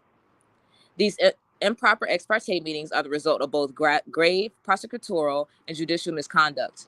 These meetings were never requested by Copeland, Bumpus, or Melnick. Instead, they were all initiated by the state and welcomed by Judge Glanville. These meetings, when considered with other previous discussed actions of prosecutors and Judge Glanville in this case, violated Mr. Stilwell's constitutional rights to due process and a fair trial. These meetings, especially when considered in addition to Judge Glanville's other actions throughout this trial, have also violated Mr. Stilwell's right to a fair trial in front of an impartial judge. The transcripts of these meetings revealed that Judge Glanville, perhaps based on an inaccurate and misleading information provided to him by the prosecutors through ex parte communications, always looked at Attorney Steele and undersigned counsel, as well as our respective clients, with suspicion. Judge Glanville, in meeting with, consulting with, working with, and planning with the prosecutors, clearly abandoned any semblance of impartiality. Both of these meetings occurred during critical stages in this trial. Mr. Stilwell had a constitutional right to be present. See Article 1, Section 1, Paragraph X11, Roman numeral, of the Georgia Constitution and the corresponding section of the United States Constitution. Scudder v. State, 298, Georgia 438, 440. As Mr. Stilwell nor his counsel were permitted to attend these meetings, Mr. Stilwell's 6th and 14th Amendment rights of the United States Constitution, as well as Article 1, Section 1, Paragraph X11 of the Georgia Constitution, were violated. This is a structural error which will demand reversal should Mr. Stilwell be wrongly convicted of any count in this indictment. The remedies. Mr. Stilwell has been harmed by judicial misconduct, prosecutorial misconduct, and other error in this case. Focusing solely on the ex parte communications, the prosecutors and the trial judge teamed up to coerce and intimidate Copeland to change his mind and testify for the state. Copeland's testimony was harmful in itself, but does more than that. As a result of this coercion and intimidation, the state has and plans to continue to impeach Copeland with his prior inconsistent statements, essentially playing several videos of Copeland's out-of-court statements, which are harmful and prejudicial to Mr. Stilwell and others. These out-of-court statements involve several of the charged events and counts in this indictment and are central to count 2 of this indictment, which alleges that Mr. Stilwell committed the murder of Donovan Thomas. Mr. Stilwell does not wish to demand a mistrial. Absent a finding of garroting, Mr. Stilwell, that's what it says. Mr. Stilwell does not wish to demand a mistrial, absent a finding of goading and thus jeopardy attaching. Mr. Stilwell has been incarcerated throughout the duration of this case. He has been viciously attacked while incarcerated. He almost lost his life. Starting trial all over again is not a viable option for Mr. Stilwell. Despite the persistent legal errors, the illegal actions taken by the prosecutors and the previous trial judge, and the damage inflicted by the presentation of Copeland's prior untruthful out-of-court statements, the defense is winning. Additionally, this trial is already tainted by structural errors. Mr. Stillwell does not wish to submit to the desires of the state and Judge Glanville, who have attempted to goad Mr. Stillwell into moving for a mistrial. Mr. Stillwell does not want this case to start all over. Nonetheless, serious errors have tainted this trial. It is unacceptable that Mr. Stillwell must accept that the first several months of his trial have been tainted by prosecutorial and judicial misconduct, illegal ex parte meetings, and partial judge. It is unacceptable that Copeland's out-of-court statements, which are arguably admissible as a result of previously discussed illegal ex parte meetings, may be played for the jury. It is also unacceptable that the previous rulings of a partial judge should continue to guide this case. Judge Glanville's hostility towards and suspicion of undersigned counsel has likely created a lasting impression on the jury, who surely view a trial judge as a person in authority. Carrying on with this trial as if nothing improper has occurred is not an acceptable option. The structural errors and other legal reversible errors in this case must be considered in the context of how they occurred. All of these errors have been caused by the prosecution and Judge Glanville. Neither Mr. Stillwell, undersigned counsel, nor any co-defendants or the counsel have caused or invited any of these issues. Hilton is a seasoned prosecutor of nearly 15 years who holds the title of Deputy District Attorney in the Fulton County District's office. Per the District Attorney's website, she helps lead the Special Victims Division. She has received many awards with the District Attorney's Office and has also taught trial techniques classes at Emory University School of Law. Love is an attorney with almost 20 years of litigation experience, almost exclusively as a prosecutor. Attorney Love is the Chief Deputy District Attorney of the High-Profile Cases and Difficult Witnesses Division within the Fulton County District Attorney's Office and is part of that office's executive team. She leads a division in the largest district attorney's office in the state, one that is dedicated to cases involving quote-unquote difficult witnesses. The Georgia Court of Appeals has noted that quote-unquote state prosecutors are generally knowledgeable and well-trained. Too knowledgeable and well-trained not to know the consequences of basic rules of prosecutorial procedure and conduct. Wilson v. State, 233, Georgia Appeals 327. Prosecutors as recognized and experienced as Hilton and Love should certainly be held to this minimal bar, if not much higher. Surely Hilton and Love, with their knowledge and experience, knew of the impropriety of these ex parte communications. Their experience told them something else, however. Based on their knowledge of the law, of impeachment, and prior inconsistent statements, the prosecutors knew that if Copeland did not testify and remained in jail, even a partial judge would be hard-pressed to allow the jurors to hear the multiple hours of Copeland's recorded statements. The ex parte meeting was a calculated risk for the prosecutors. Either Copeland would be intimidated and coerced into testifying, or the illegal ex parte communications would be grounds for a mistrial and the state would have time to regroup and begin anew. Judge Glanville currently serves as the Chief Judge in Fulton County Superior Court. Per the Fulton County Superior Court website, he has been a lawyer for 37 years and has served as judge for 29 years, 19 of which as Superior Court judge in Fulton County. Judge Glanville knows the rules concerning ex parte communications, both in the Uniform Rules of Superior Court and in the Georgia Code of Judicial Conduct. Based on the experience of prosecutors Hilton and Love, as well as the experience of Judge Glanville, the notion that the decision to hold these repeated, secret, illegal, and unethical ex parte meetings were due to inexperience or simple lapses in judgment does not pass any test. These were conscious decisions to secretly violate the most basic of Mr. Stillwell's constitutional rights. Several factors in this case, including the prosecutors and trial judges' wealth of experience, the rigorousness of the prosecutorial and judicial misconduct, the facts that the evidence presented so far have been far from overwhelming, the structural and reversible error already baked into this case, and the repeated violations of these rules all clearly support a finding that their actions were intentional and designed to goad a mistrial. See generally State v. Jackson 306, Georgia 626, Anderson v. State 285, as well as Wilson v. State 233. Conclusion. This case is constitutionally and legally broken at this time. Mr. Stillwell is not requesting a mistrial absent a finding of goading, but appropriate remedies must exist. Possible remedies include, but are not limited to, disqualification of the prosecutors involved in this misconduct. Judge Glanville has already been recused.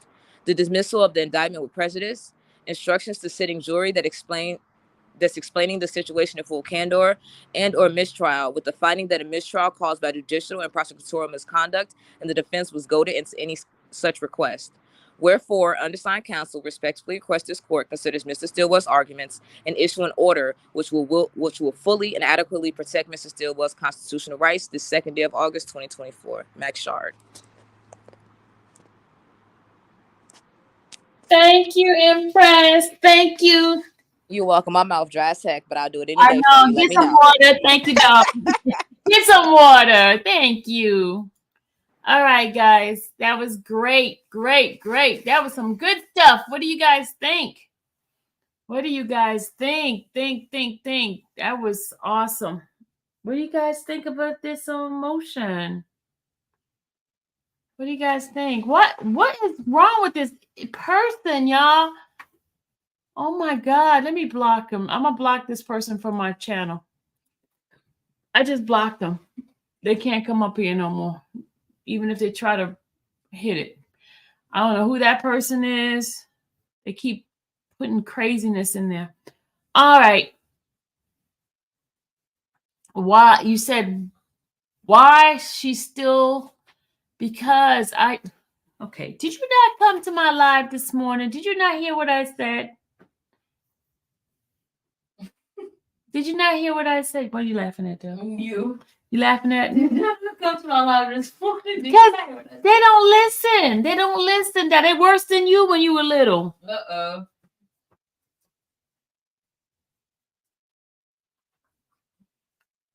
They don't listen. They don't listen. Hard-headed children. Killings.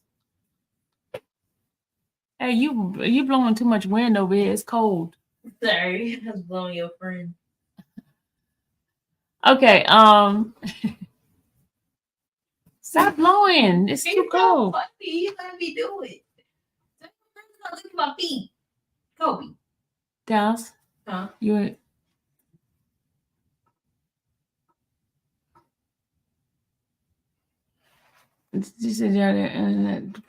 Remember, you like the kids in the short bus. So you trying to call yourself a short bus? New Brady with the phone. There's a Dom, there's Brady, there's prosecutional misconduct. There's so much. Stop lumping all of us together, please. I said, stop lumping all of us together, guys. Let's go ahead on and review some of the stuff that still have put in here. You guys are hitting the like button. You're hitting the like button. You're hitting the those little emojis. All right. Okay. Here come John, y'all. John and Robert. Okay. We always have John and Robert. Let's see what John says. John says, no judge on the planet is going for Steele, Weinstein, or any of these frivolous, unfounded motion.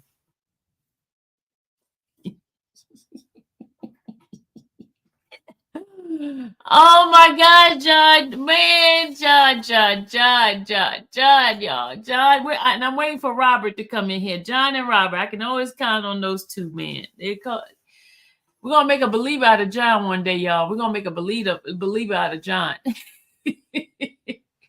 We're gonna make a believer out of John. Seriously, we're gonna make a believer out of John. He's still in here. Yeah, look what John said. John said, LOL, laugh now and I'll get the last laugh. This won't age well for you. Guys. Okay. Janelle said, I think the judge would be hesitant to grant a mistrial because this indictment involves her friend Glanville.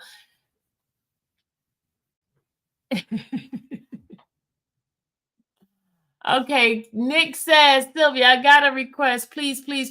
What's the request? You want me to put the link in there? Hold on. Let me put the link so you can come on up. Don't be ghetto. No, Nick is cool. Because you know, you be having people come up there. You know, they be trying to come up here because I'm gonna screen them before they start coming up here because this person keep typing in here. Some weirdo keep coming up in here. I'll never forget that one time. You got a live somebody at the dating dog go there. I hurry up and took it out. That's why. That was crazy. These people crazy. Go ahead,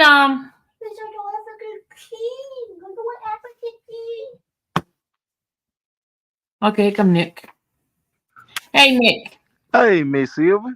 How you doing? I'm good. How you doing, Nick? We got another blessful day.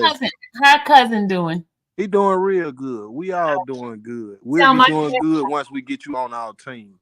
Hey, but look, I got one request. Like, I've been working. Hey to the comment box. What's the request? You must have mute yourself, Nick. We don't hear you.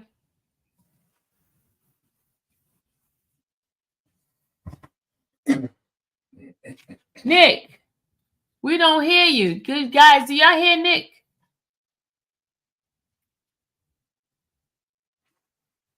Do y'all hear Nick?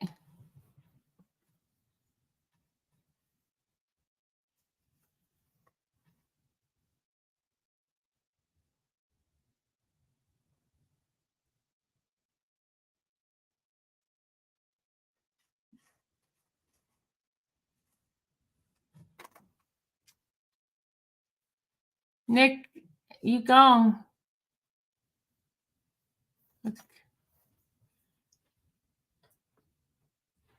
All right, Adam, show your face, Adam. Adam, show your face in order for me to let you out. Adam, show your face. I know Nick. I don't know you, Adam. Okay, I'm back. You can hear me? Uh-huh. I don't mean to go back to it, but I need you to play that one part from yesterday when the investigator got up on there and he told all them tales. It was just the expressions he was doing with the hands, and he ain't know nothing.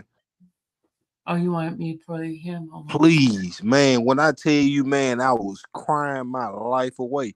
Them boys ready to come home. They'll be home before the end of the year. I hate to say the end of the year, but this judge, she's being the judge right now. And she's doing her job. It's just she's not focused on what the defense has to say. She's on evidence and proof. Yeah, and it's like they giving her the evidence and proof, but it's like she's accepting the he say she say from the state. I don't think so. So from your understanding, you think Love gonna get out of there? I don't know. You don't know. You looked off. I believe she getting out of there. I don't know. No, I looked off because a dog is walking by here. Oh, okay. Okay. Hey, little doggy. Kobe. He said, hey. Hey, Kobe. Yeah, I honestly think they'll be home. It's just she's just being a judge, and she know the world is watching. That's the main thing. She know the world is watching her right now, and she's trying to be the biggest judge she can. And also, she's trying to cover up for Fulton County. Yeah, she worked for Fulton County, so she's trying to cover up all the damage what Glanville and the state done did. That's the main thing. Mm-hmm. So I think they're gonna come home. Them boys coming home. All right, you ready for it? We get ready to play. I'm ready to go on back down to the comment box. I gotta laugh. I ain't gonna be able to laugh on here. Okay, all right. Yeah. Tall Glass said, "What's up, Dallas?" Hey.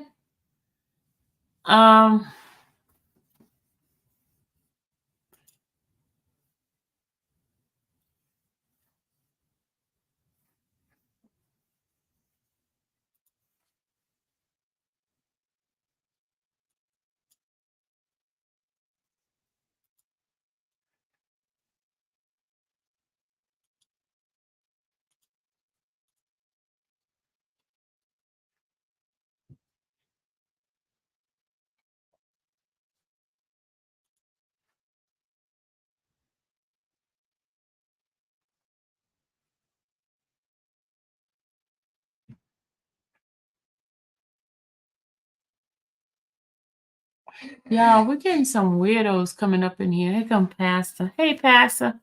Pastor, I need to see your face, Pastor, because I've been getting weirdos. I gotta make sure it's you. Okay, there we go. I have to make sure it's my pastor because Pastor, those folks be coming up in here. They keep being weird on this chat. Hey, Miss Sylvia, listen. This is about to be live. Tracy's here too. Hold on. Hey,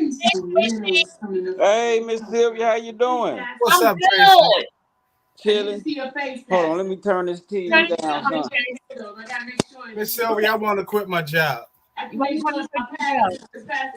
want to see if you can help me get into law school, Miss Sylvia, because today was funny to me. And today was funny. I just want to quit my job. I think I want to be a paralegal or a lawyer. You know, y'all don't get on me in the chat, but I think it's about to be my new job. Because you mean to tell me, Yeah, can we listen to the part that was named once first before we start talking, guys? Okay. I know y'all excited. We on early today, so let's listen to the part because Nick did ask a question. One thing we can do that is not anything of substance but is important is I want everybody to speak into your mic and let's make sure each of them works all not at the same time, one at a time. And if there are any that don't work, I'm going to try to see if we can get a hold of one that does. So can we start with the state? Yes, Sean. All right. And I also am going to try to get a longer neck on each of these, which might help. But for the meantime, let's just see if it works at all. Mr. Weinstein. Good afternoon, Your Honor. Does that help at all? Did y'all? I don't know that yours works. Pull it towards you some more.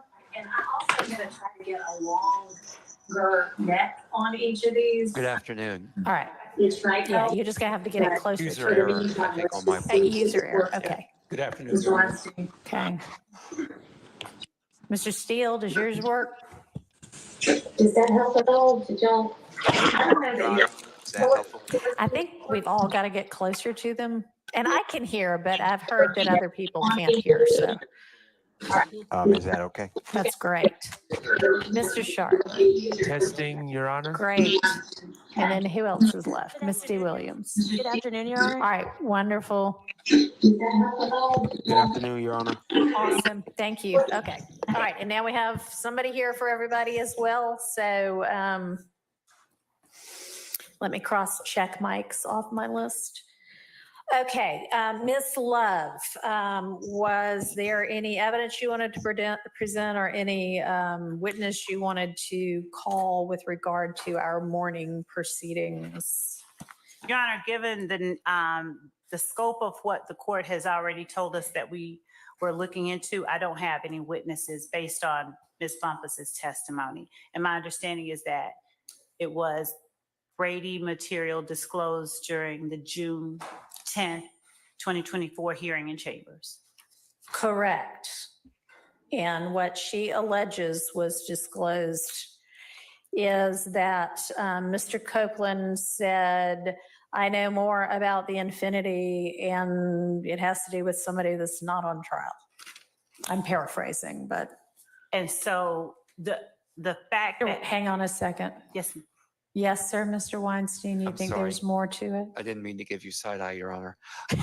I do believe that there was more that she said that was disclosed other than just the Infinity. Okay, what else? Specifically, when she said that the state would not prosecute Mr. Copeland for lying except for that one thing, which she said was the murder of Donovan Thomas.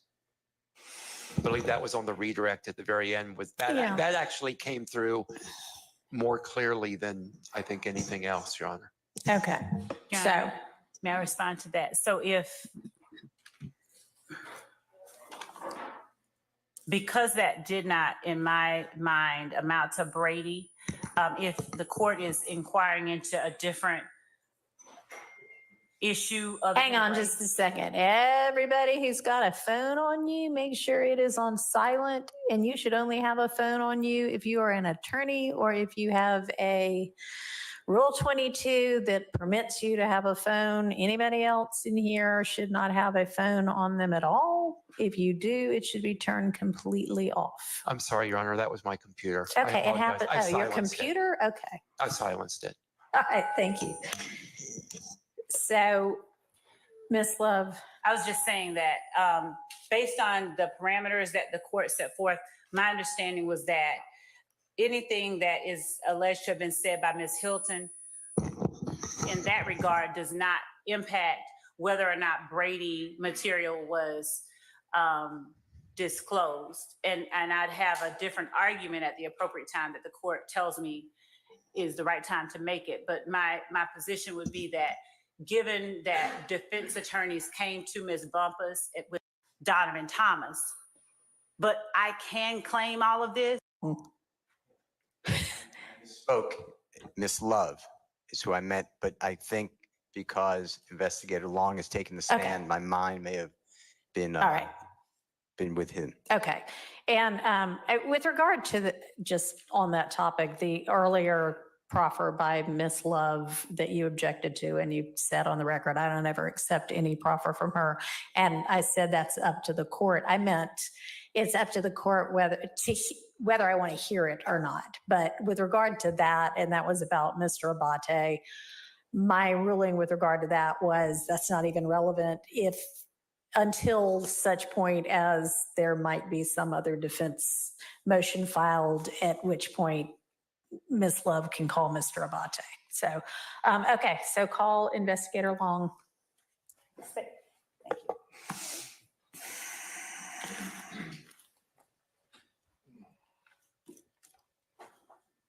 Raise your right hand. You swear firm testimony you tell the truth, the whole truth, nothing but the truth. First and last name for the court. Antonio Long, Antonio, last name Long, Long. And Your Honor, before I begin, I just wanted to point out that I'd like to just make the record. I know that everyone may be familiar with Deputy Chief Long, but I'd like to ask the preliminary questions that establish who he is and where he works, with the court's permission. Okay, that's fine, but he's not going to be testifying as an expert, so let's just, cut to the chase. To the extent he's not going to be testifying as an expert right now. He's going to be a fact witness. Yes. Okay. Yes. So maybe we don't need to go through all of his background. All right. Just good afternoon, Deputy Chief Long. Would you tell the court for the record where it is that you work? I work for the Fulton County District Attorney's Office. In what capacity? Deputy Chief Investigator. As Deputy Chief Investigator, are you over any particular units? I am. All right. Are you over the unit that is prosecuting this case that we are here in trial on? I am. And as part of your responsibilities as Deputy Chief Investigator, do you accompany attorneys to meetings with witnesses or other attorneys? Yes, I do. Specifically, are you tasked with accompanying Deputy District Attorney Hilton and myself when the needs arise? And among other attorneys, yes. On June the 10th, 2024, do you recall that date? I do. And did you accompany myself or Ms. Hilton to the chambers of Chief Judge Glanville on that day? I was with Ms. Hilton. Was there anyone accompanying me? As Yes. investigator? And was that person one of the lieutenants with the DA's office? That is correct. While as Deputy Chief Investigator, do you give instruction to lieutenants and investigators regarding how they are to keep the lawyers in line and keep their eyes on the lawyers? Yes, I do. I give guidance and counsel in reference to that. And are you all required to remain with us at all times during those types of meetings? Yes. June 10th of 2024, do you recall who was present in the judge's chambers at the time you arrived with Ms. Hilton? I do recall Judge being present, court reporter, Ms. Kayla Bumpus, several deputies, and with Kendra Copeland, and myself and Ms. Hilton. Was I present in chambers at the time you arrived with Ms. Hilton? Not when Copeland was there, no. Did I ever come back after Copeland arrived in chambers? You did not. Did you remain with Ms. Hilton during the entire time that she remained in chambers? I remained with her the entire time she was with Ms. Copeland. Were you present with Ms. Hilton when was Ms. Bumpus in the room during the entire time that Ms. Hilton was in a room with Mr. Copeland? Yes. At any time did Ms. Bumpus leave the room and leave Ms. Hilton in the room with Mr. Copeland without his attorney? No.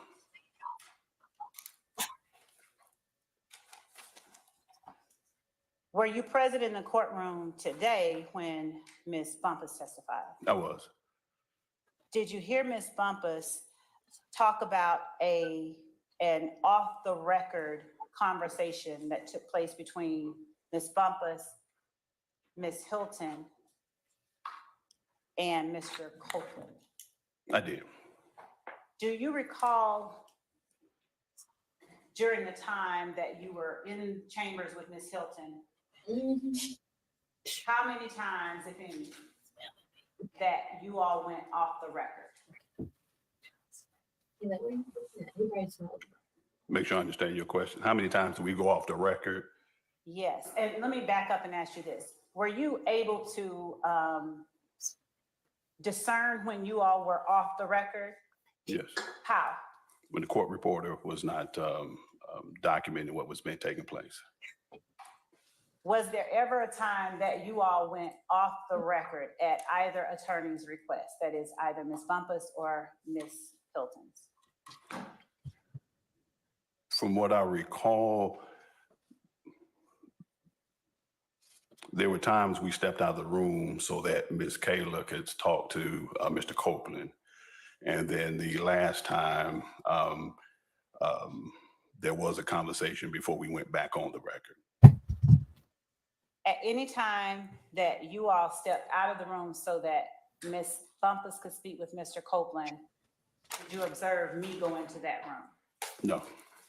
Now, when you said there was a conversation that took place the last time, would you please tell the court what you're referring to? The conversation I believe Ms. Bumpus is talking about right before we went back on the record. There was a conversation where Ms. Hilton spoke with Ms. Bumpus and Copeland before the judge and the court reporter went back on the record. Did that conversation take place following a time when Ms. Hilton exited the room so that Ms. Bumpus could speak to Mr. Copeland? Or was that a time when you all were sitting in the room and you just went off the record? That was a time where we took a break, and before we came back on break, it happened. If I'm answering your question, if I understand your question. Did you being you and Ms. Hilton, did you all leave the room when you say you took a break? Yes, everybody left the room. Okay. Except for Mr. Copeland and the deputies. Okay. Did Ms. Hilton have any contact with Mr. Copeland during the time that Ms. Bumpus was not in the room? No.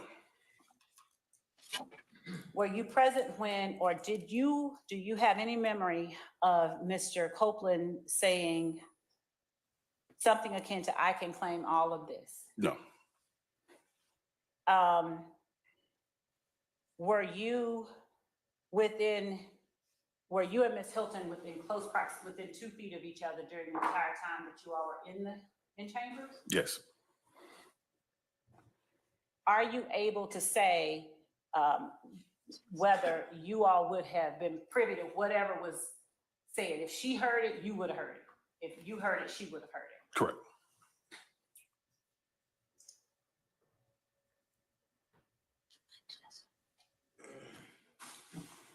Do you recall speaking with Ms. Bumpus and Mr. Copeland about the Donovan Thomas murder? No.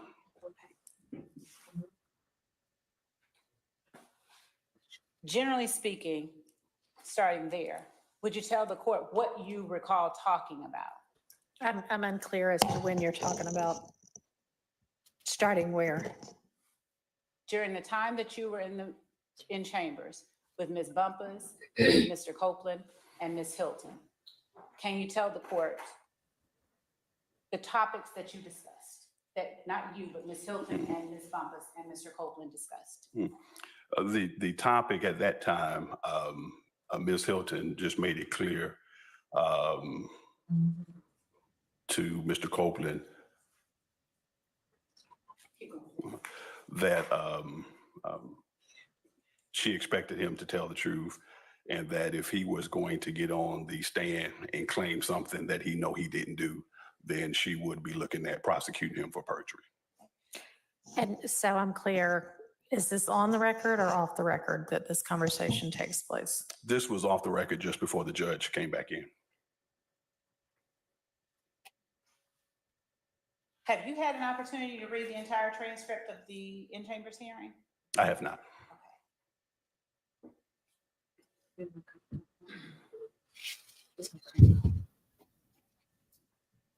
Do you recall Mr. Copeland making any direct statements about his involvement in the Donovan Thomas murder?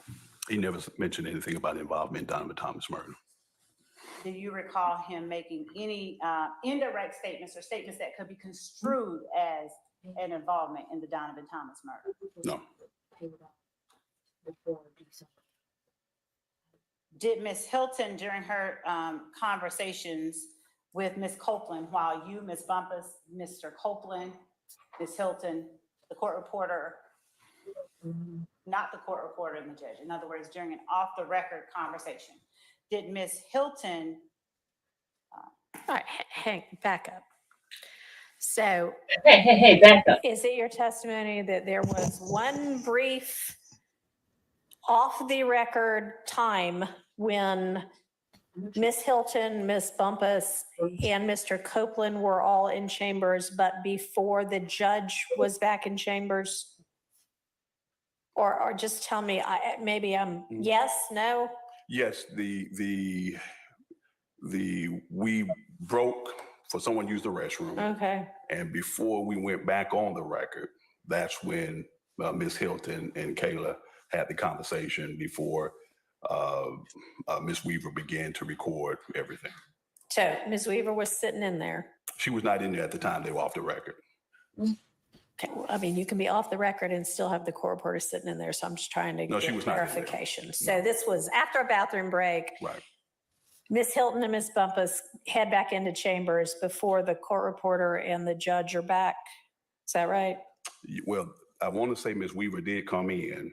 Okay. And then Ms. Hilton did ask, she needed to say something with Kayla and Mr. Copeland before the judge came back on the record. And Mr. Copeland's in there at that point in Mr. time? Copeland was in there. All right, and so what is the substance of that very brief 2-minute or whatever conversation? It was Ms. Hilton explaining to Mr. Copeland that if he did get on the stand and take credit or try to take credit for something he didn't do, she would then seek prosecution for perjury. She would. Seek prosecution for perjury. And did she talk with any specificity about what crime or crimes that would include? But you heard what he said. She did mention the Donovan Thomas case, and that if you got and claim something that He went and he knows told. he didn't do, See, and he we said prove, it have proof before that he he said didn't they do, would have talked then about she it. would prosecute for perjury. All right, and so your recollection is that that conversation occurred off the record before the judge was in there? Yes. Okay. Do you have a recollection of a very similar conversation also occurring on the record? No. So if it's reflected on the record, then that's the conversation that occurred? Say that one more time, Judge. Were there two very similar conversations about that where Ms. Hilton is saying, if you get up and say something that we know you didn't do, we're going to prosecute you for, or we, or I'm going to prosecute you for perjury? During the course of the conversation, I mean, you said it twice.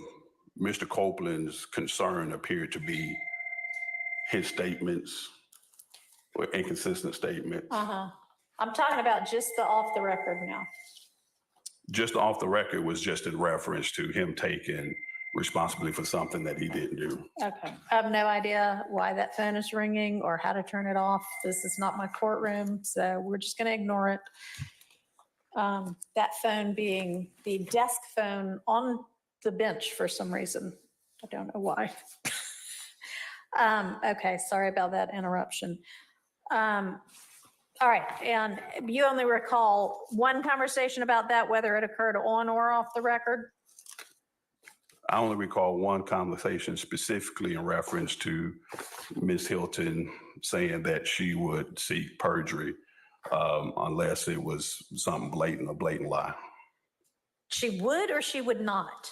She would not, unless it was a blatant lie. She wasn't concerned about inconsistencies that she would use she would just impeach him for inconsistencies. Okay, so do you recall any conversation where Ms. Hilton says, and this is on or off the record, Ms. Hilton essentially says, look, if you get up there and you claim something that you're the one that did something, and I flat out know you didn't do it, I'm not going to prosecute you for perjury for that because I don't know what your reasons might be. I don't recall a conversation to that. I do know that she used an example that she would have to corroborate something before she prosecute. Okay. All right. So the extent of the off the record before the court got back in their conversation was her essentially just saying what?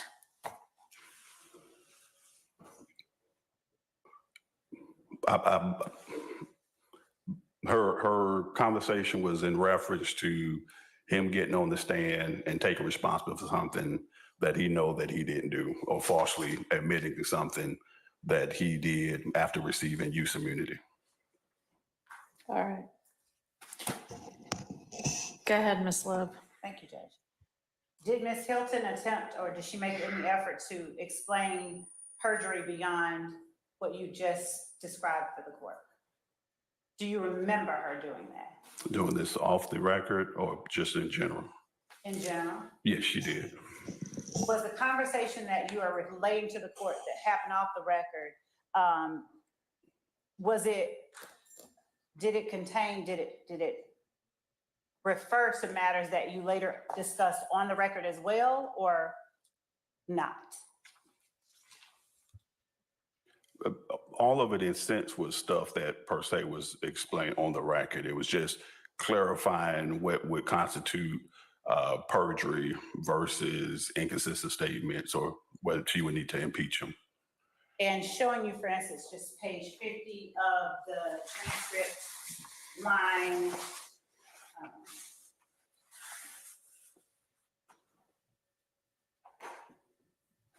11.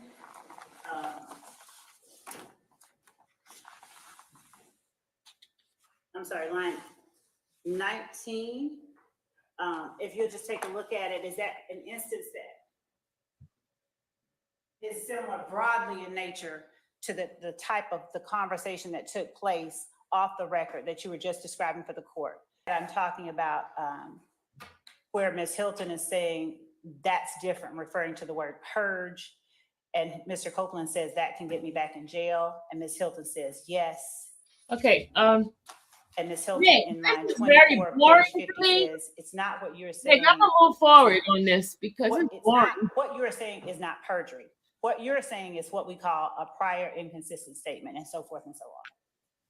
Is that the type of conversation that took place? Aren't you bored of this? Off the record? I hear it. Objection, lady. Sustained. Yeah. Sustained. I'm sorry, y'all. Do y'all want to hear this? This is a boring, Nick. Nick, this is very boring. I'd rather listen to the Kenneth for today. That's what I want to hear.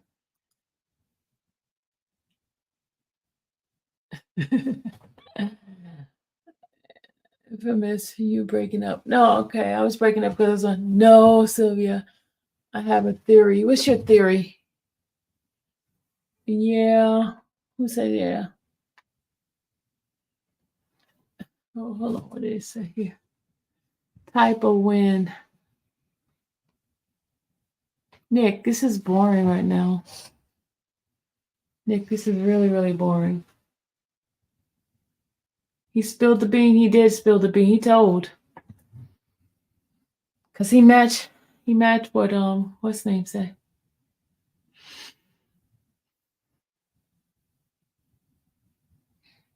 All right, let's go ahead on and do today's live. Because this stuff here is boring. Pastor, you ready to say something? Yeah, just waiting on your command. Go ahead, Pastor. Let me go get the other part. So I think, I understand why Nick wanted that in there because I'm laughing. Like me and Tall Glass said, we're gonna need some therapy after this, Miss Sylvia. I'm thinking about changing my whole profession. Because you mean to tell me we can bring charges against the person, put some stuff on pieces of papers, and then we got to go through all this to see what's excluded and what gets to stay. Like, this is, I'm happy I'm not a gangster. Listen, I'm happy I ain't a gangster or a rapper, okay? Because this is preposterous, all right? I've never seen anything like this a day in my life, and I think that's where the mental portion comes from. I'm for real. I'm scared to even book a therapist appointment. I'm like, you want to talk about what? You want to talk about the thug trial?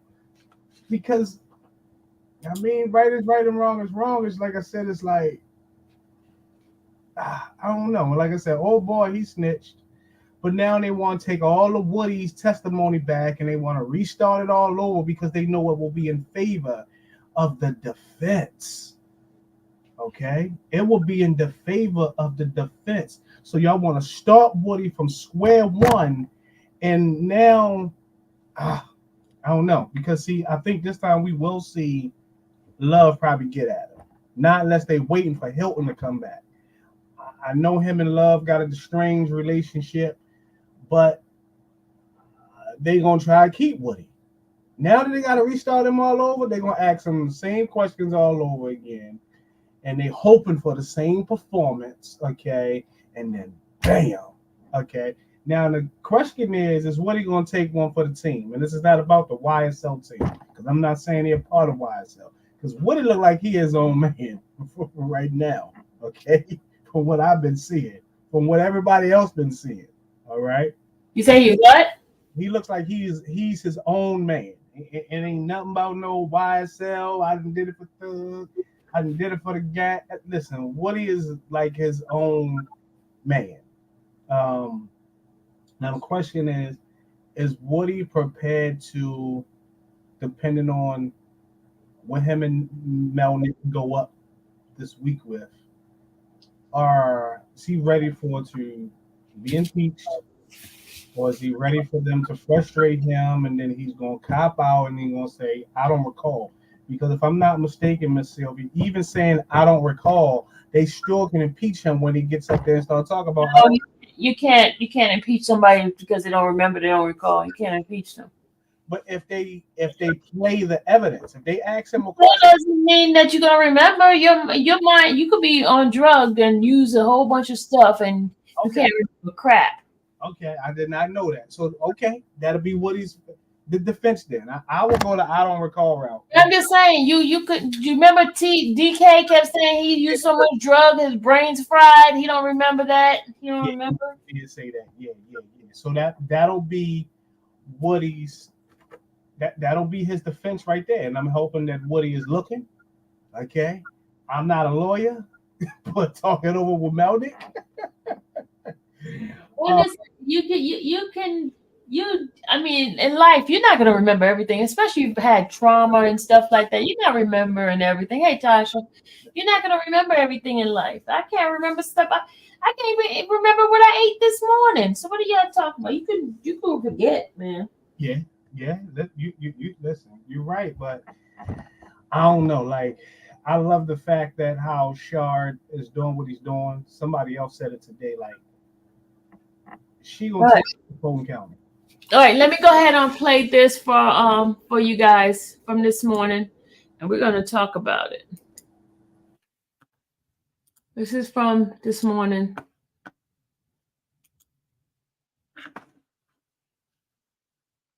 Okay.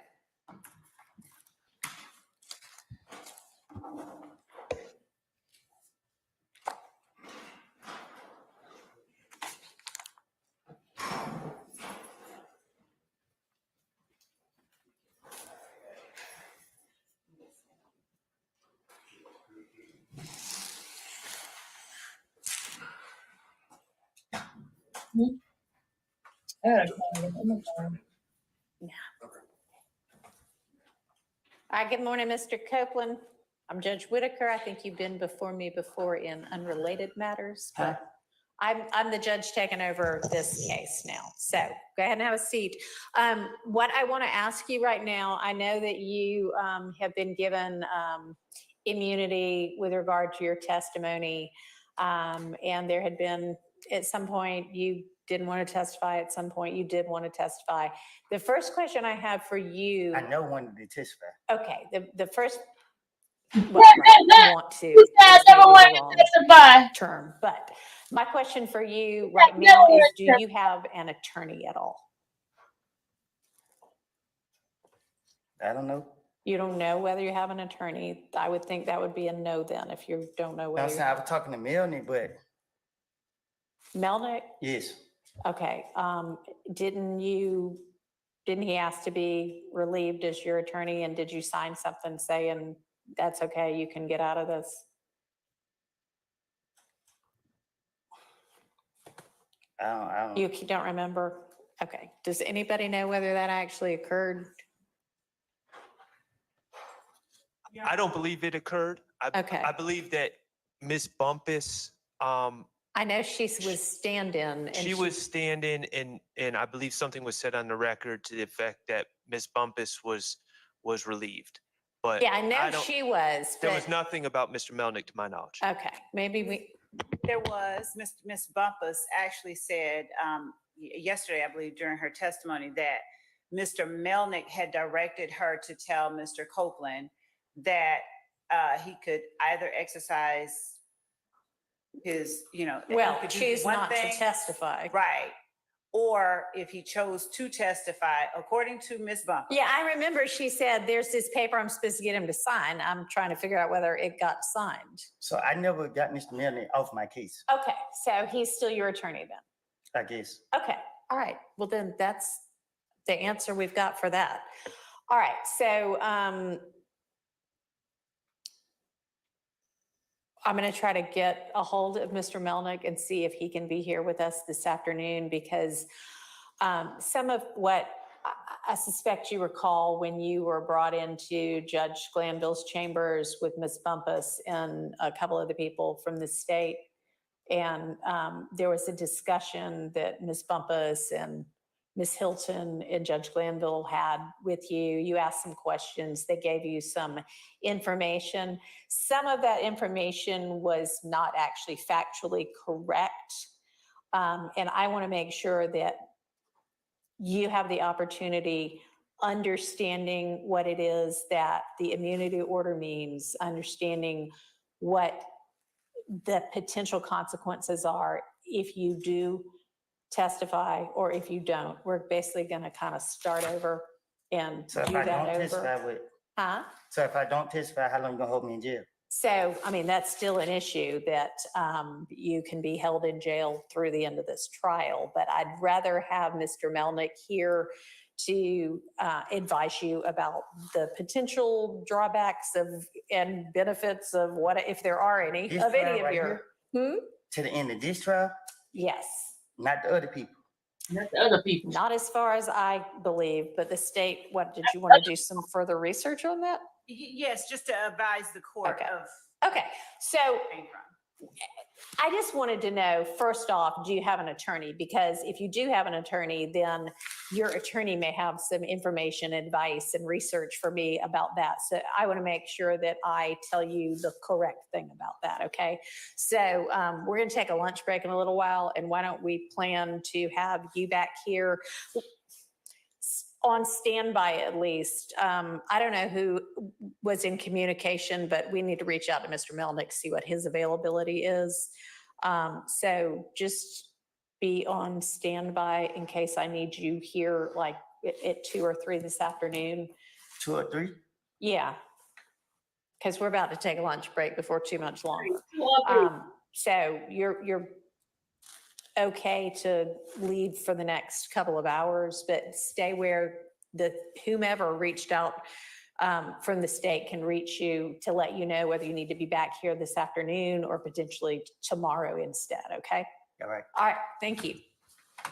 All right, now we're gonna go to the second part of this. So, I don't know who I have essentially determined somewhat with agreement of the parties that we are just going to start over with Mr. Copeland. And he has an immunity. There is an immunity order in place. He has immunity protection. And I plan to bring him in and find out what he wants to do. And I would like for him to be counseled. And I just had him in here a couple of hours ago and asked him if he had an attorney. And he seems to think that you are his attorney still. And so I'm checking in with you to find out whether that is the fact, either still or again, whether you're going to be representing him, because I'm looking for somebody to just ensure that he is properly advised of what the immunity order means, what he could face contempt-wise, what perjury means, what inconsistent statement means, the typical things you would want to advise your client who's going to be a witness in a criminal case. Sure. So I've talked to him about all that stuff. Okay. And so are you his attorney currently? I am his attorney. Yes. Okay. All right. So, and you're representing that you have in fact already advised him of all of those things. Yes. Okay. All right. So I would propose to, unless he just wants to come back this afternoon. I mean, I did think I told him to be available maybe 3-ish. But if you want to be with us by Zoom, but are you available tomorrow to be here in person if we can have him here in person? That way, if he does have questions as anything's going along, and we're not going to take testimony, I just want to find out tomorrow, does he have any questions? Make sure we clear up a few things and then, find out what his intent is as to whether he's going to testify in this trial or not. We're just essentially going to wipe all of what he already testified to and start over. Your Honor. He could be there right now. Okay. Oh, he's here right now. Okay. Apparently he's outside. So do you want to just stand by with us? And if he has any questions? Sure. Okay. And Your Honor, before he's brought in, yeah, I would object to him being asked at this. I'm gonna just talk loud. Your Honor, I would object under all of the circumstances for a number of reasons to him being asked at this point whether or not he is going to testify. There have been so that he's made statements. Obviously, the state has brought him in as their witness to proper testimony against people in the courtroom. And he's made representations, true or false, he's made them regarding concerns that he has. He's made them in previous interviews with investigators, not just here. Okay. So, Your Honor, in the interest of not having sort of the opposite effect on him, and I'm not suggesting the court would, I'm just suggesting that perhaps asking him at this point might have a When do you propose I ask him? Because I don't know exactly what you are suggesting, and I could be entirely off, but if you're suggesting that are you suggesting he has safety concerns? Well, he has made statements about people being willing to have him killed. Okay. All right. Well, to the extent that those might be any of the people currently on trial, he is at some point going to have to sit in this witness box and say, with all of the defendants present, yes, I am going to testify because y'all are forcing me to because of the immunity order, or I do not care, throw me in jail, essentially. So that's going to have to be in open court in front of everybody. So if that's your objection, it was just the timing of it. So would you rather I do it Friday? I mean, I don't understand what it is you want me to do. It was a preference, but I'm going to, of course, defer to the court. It's just, as I work through everything that I know has taken place, I'm just trying to make certain that, you know, the interests of everybody are protected. Okay, I'm I'm not trying to create a. no, I understand. And I mean, I'm just not sure what else. I can do it at a later time, but I don't know what that gets us really, other than more uncertainty.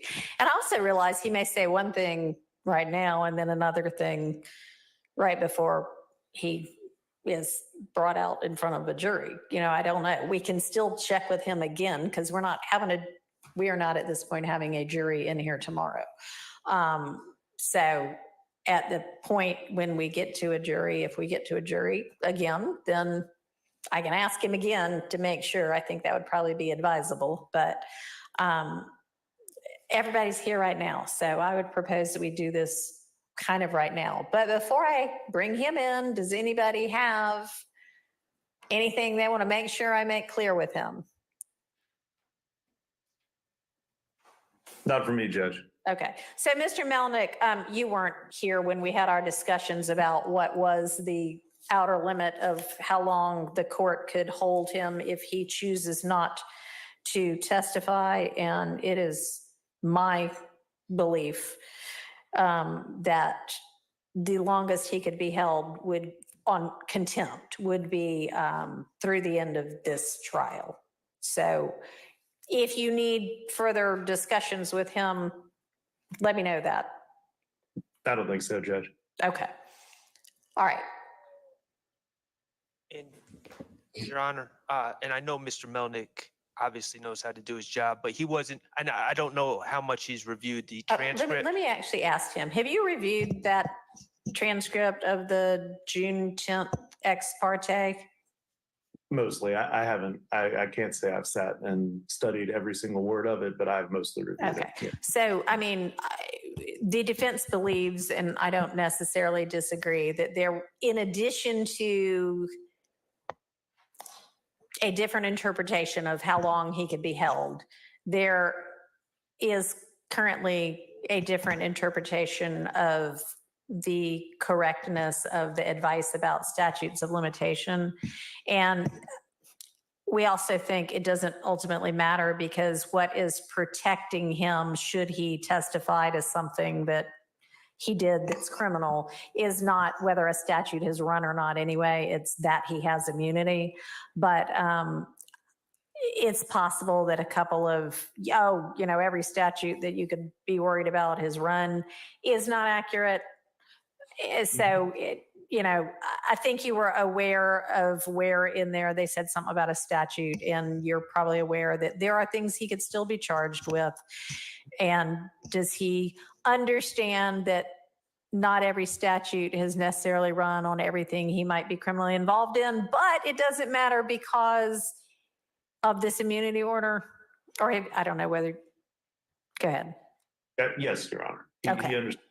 All right. And then, are you confident that he has a sufficient understanding of what might subject him to a charge of false statements or perjury? Certainly he does. Okay. Anything else y'all can think of on either side of the aisle? Okay. Yes, Judge, can we inquire as to whether or not Mr. Melnick, and I'm sure he has had an opportunity to discuss with him any potential federal ramifications he may have in regards to his testimony here? Okay. And I my interpretation of the immunity order is use and derivative use. But of course, we're not the feds. And Your Honor, the court has every ability to do this, but I would object to counsel for the defense. I've asked them to raise anything that they think we ought to be thinking about. So, I invited them to say that. So I don't know whether you want any additional time, having heard that potential issue, Mr. Melnick. Mr. Copeland and I have had enough time to talk. All right. Okay, is there a screen where he can actually see Mr. Melnick over there somewhere? Okay, thank you. All right. Let's go ahead and get Mr. Copeland in.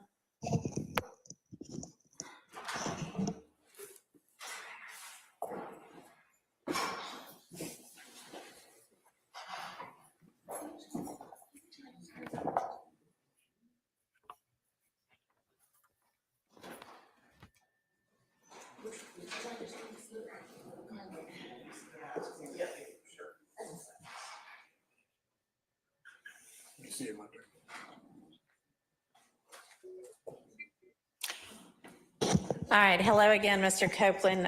Your attorney, Mr. Melnick, is with us by Zoom right now. You can see him on the video screen and he can see you. If there's any time you want to talk to him privately, let me know that.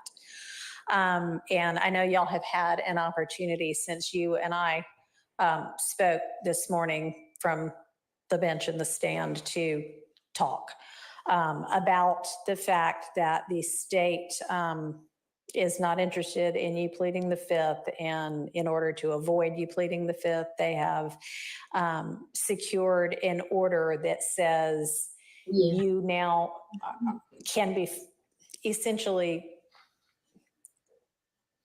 compelled to testify because we are acknowledging that anything that you say, we cannot prosecute you for a crime other than perjury or false statements based on something that you might say that would otherwise incriminate you if it weren't for this immunity order. And if knowing that you still choose not to testify, the court can and will hold you in contempt. And what happens in that event is that you go to jail.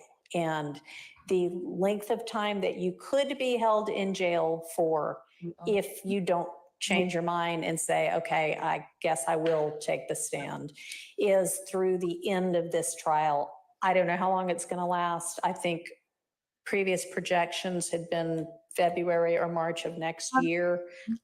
I don't know yet, but I guess that's not outside the realm of possibility. But it would only be through the end of this trial. It would not be through the end of whomever else might be severed from this case and tried later. And I know Mr. Melnick's talked to you in more detail about that. So I want to see if you have any questions of the court about that. I didn't understand. Now you said at the beginning. Didn't understand anything. All right, so. No, I'm saying like, I heard you, but I don't know what you're talking about. Okay, so tell me what it is that you'd like more information about. You said something about what they said about immunity? Yeah. What you mean? Okay. Does anybody, I think I've got the order. Mr. Melnick, have you reviewed the immunity order with him? Oh, you saying it's the same from last time? Hang on a second. Yeah, the same one as last time. Yeah, Yes. that one. So that's the one I'm talking about. And that is still in effect. So you're saying that changed? It has not changed. All right. So what has changed is it's my opinion that I cannot hold you in jail if you refuse to testify beyond the end of this trial. I think you had maybe been told something different earlier, and I don't think that is So I ain't got to wait accurate. till every defendant that's not here. Correct. But you would, if you choose not to testify despite this order, you would potentially be held in jail through the end of this trial, which might be February of next year, might be March of next year. I really don't know. It ends when it ends. And the state has 100 more witnesses, and I don't know, any defendant might also have witnesses. So it could take a while, but that would be the end of it, would be the end of this trial. Okay. So do you have any other questions? Okay. And do you want to talk to Mr. Melnick any more about this particular issue? No. All right. So I'm going to ask you right now, because I'm planning to have the jury back on Monday. And I am going to tell them we would essentially start over, because I want you to have a voluntary, to an extent, choice and knowing choice whether to take the stand and be questioned and cross-examined or not, knowing that if you do, other than if you lie, as Mr. Melnick's discussed with you, and it's something the state knows and can prove, they could charge you with perjury or false statements, but they can't, if you incriminate yourself about another kind of crime, they cannot use that to charge you with a crime. And they can't say, Well, can I speak? You can, I yeah, have if you told have the a, state, huh? I have told the state I have lied and lied I and lied and know, I lied. know. And So how is they gonna be able to question me? I mean, that'll be their problem. That's their case to make or not make. I mean, that's not for you or me to worry about. So They said they're gonna be able to charge me if I lie. Like when it's up to them to choose when I'm not prior. You've said you've lied and lied and lied in every, I don't know what you've said, but let's even say you've said you lied in every statement you ever gave to the police. If you get on the stand and say that again, or if you say, all right, this one was the truth, that one they cannot charge you with perjury for, because those are things in the past. What they might be able to charge you with is, I don't know, I mean, give me an example of something that you know he didn't do, and well, maybe not, never mind, don't do Can I that. give you an example for what they told me? Yeah, yes, and then I'll see whether that's You're what I gonna think or not. Yes. Yes. So she said that the only reason she won't lock me up, I just want to know if it still applies. Okay. She said if I do two things, if I plead the fifth and I say that I killed Donovan Thomas. Okay. She said if I don't say them two, she will not lock me up. All right, what was the first one? Pleading the fifth. Say it again. Taking the fifth, Judge. Taking the fifth, okay, right. And you can no longer, so taking the fifth means Person saying- I might say something that gets me in criminal trouble. I might give you evidence against me that you could then use against me. That's what it means to take the fifth, is say, I am not going to give you evidence to use against me to charge me. When they give you that immunity order, immune just basically means we can't do this anymore. It's like if you get an immunization, oh, I'm not going to get the measles now, right? Because I'm immune from it. Because it's like getting you a shot that says, I can say, I can admit to a crime on the stand, they can't charge me with it. They have said, you no longer have a privilege against self-incrimination because we have committed to not being able to prosecute you, not being able to bring criminal charges against you because of what you say. We cannot take that evidence and use it against you. We can't take that evidence. If you say, well, I committed some crime, here's what I committed it with, I buried it in the yard. They can't go dig it up in the yard and then say, well, we've got this. They can't use any of that. So that's why taking the fifth at this point would get you in trouble. Being held in contempt is what we So what if they don't have formally call it. they facts together? Like they saying something that they don't know what they're talking about, and then they ask me about it. They can ask you about anything they want to. If in your answer you admit to a crime, they cannot charge you with that crime.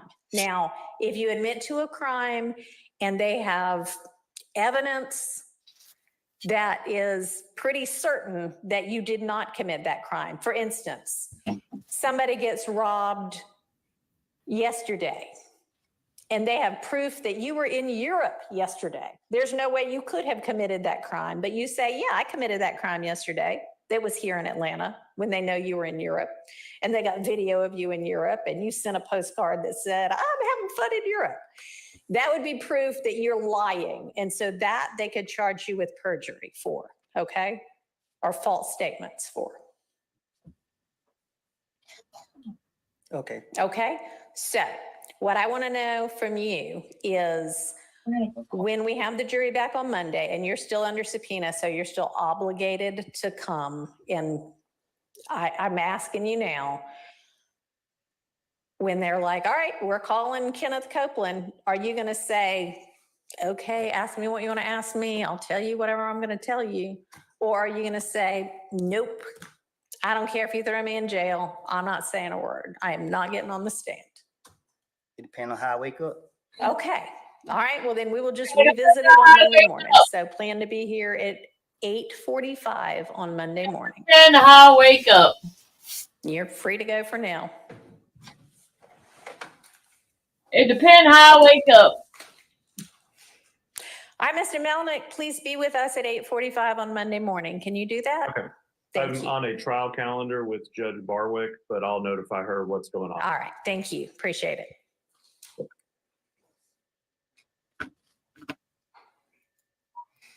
Okay, he said it depends on how he feels when he wake up. Pastor.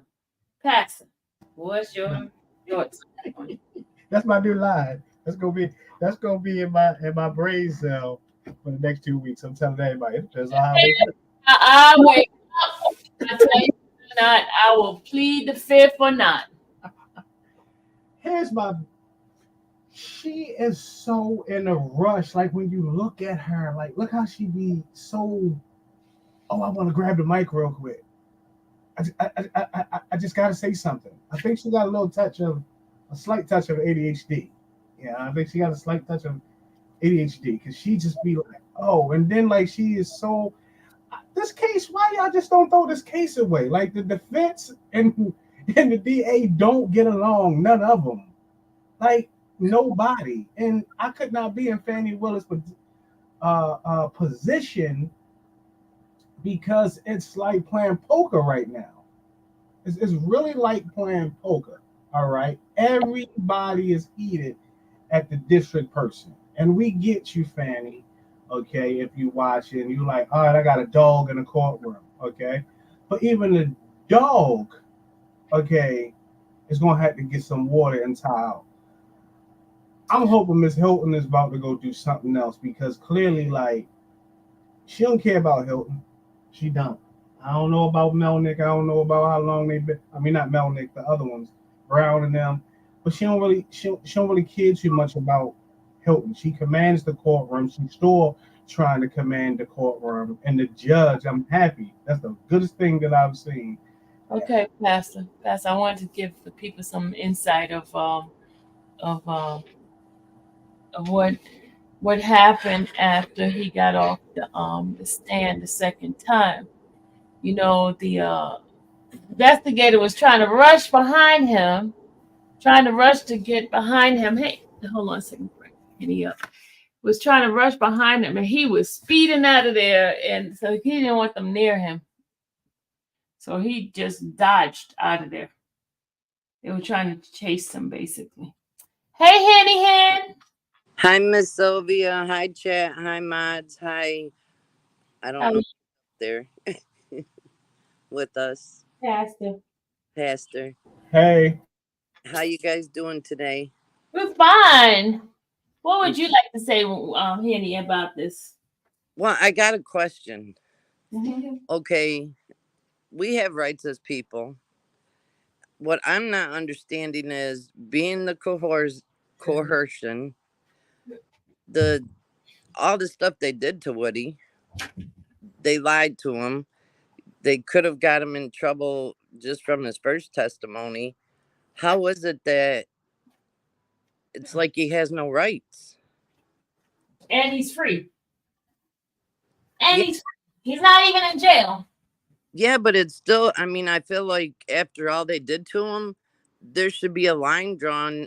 You know what I mean? Like, okay, if you don't choose to testify, we won't hold you in contempt because, I mean, the state just can do whatever to you and it's okay.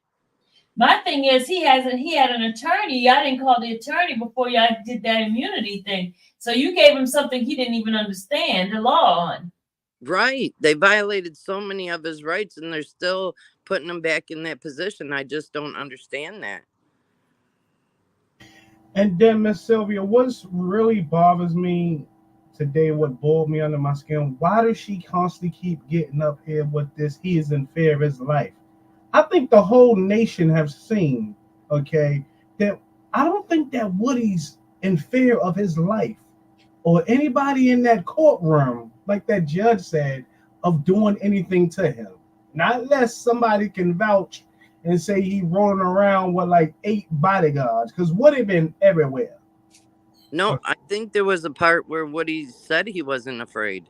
Yeah, he did. That's what I'm saying. But she keeps going off of that notion, like when she got up there, and I'm happy the judge told her, like, listen, at some point, He gonna have to get on this stand. That's what Glanville would have had done. So y'all trying to say y'all had this ex parte meeting, kind of like Max Shaw's putting in his motions, because quote unquote, okay, it was about the fear of his life, but y'all still not putting the facts. And he have not even said that he's afraid of his life. So why you keep putting this on record to make them to make all of them look bad? That's crazy. The judge need to shut that portion down, and I hope she did today. I mean, oops, sorry. Go ahead. Oh, go ahead, honey. I think that Whitaker is trying to be fair, but I think so much damage has been done. I don't know how it could be rectified.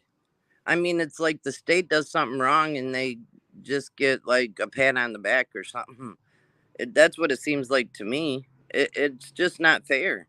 As individuals, we have rights as people, as human beings. But it's like Woody has no rights. Yeah, but you know what?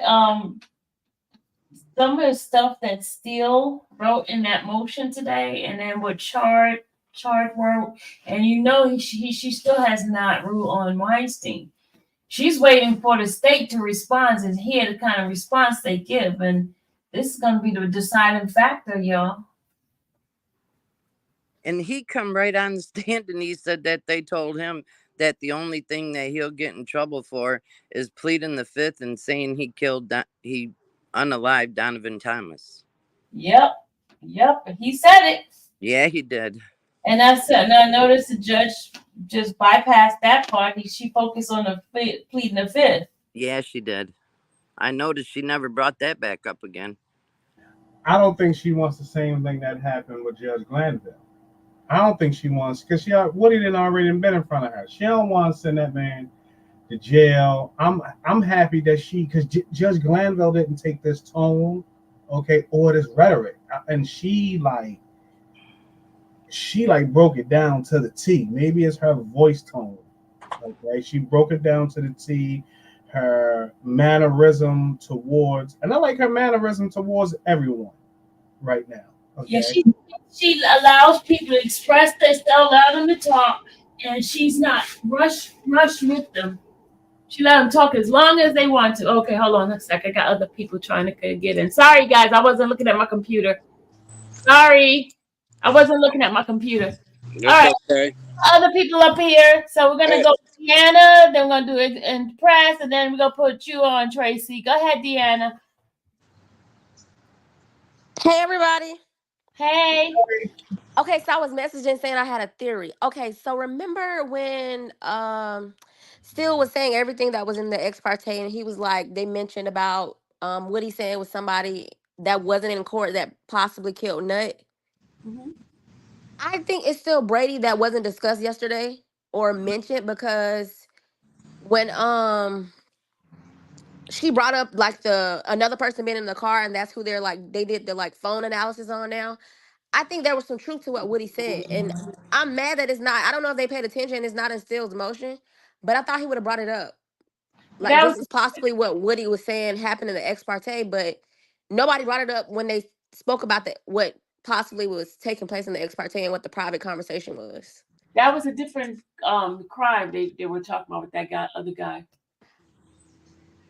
So which car are they saying he was in? What crime? This is a different crime that they were talking about, supposedly with two cars. I thought they were talking about that. Okay. Never mind. Bad theory. Remember Zachary was in there in the car and all that? Yes. Okay, no, I think she's referring to the June 7th ex parte where Woody said about not the June 7th, the Friday. Yeah. Where he said something about the one where he said there was a person that's not even held in being held. Yeah. I wonder if that's the same guy. Was it an Intrepid? I don't know what kind of car it was. He said he knew something about that car. It was something with the I. Infinity. Infinity. There you go. Okay. Okay. Okay. Now I know what you're talking about, Deanna. Okay. Never mind. But I'm just wondering if that's the same guy that he was talking about, if there was some truth to it. But I don't think she's going to allow anything else about that meeting to be brought back up. It's going to be brought back up because the Steele and Char did a motion on it. But did they put that in there, like him alluding to that? Well, I don't remember hearing it when it was read. No, they didn't put that in there. Well, hopefully they watch your video tonight so they can do another motion. All right, Empress. Hello. Okay. Welcome back. So I don't think anybody's talking about between the motion that's still put in, as well as the evidence that was brought in. I personally believe, and it may sound a bit much of myself, but I can read energy. And from the energy that I'm reading, when it comes to the judge, she sees directly through love. She sees the inconsistencies. She sees the coercion. Tracy, mute yourself. You bring it back.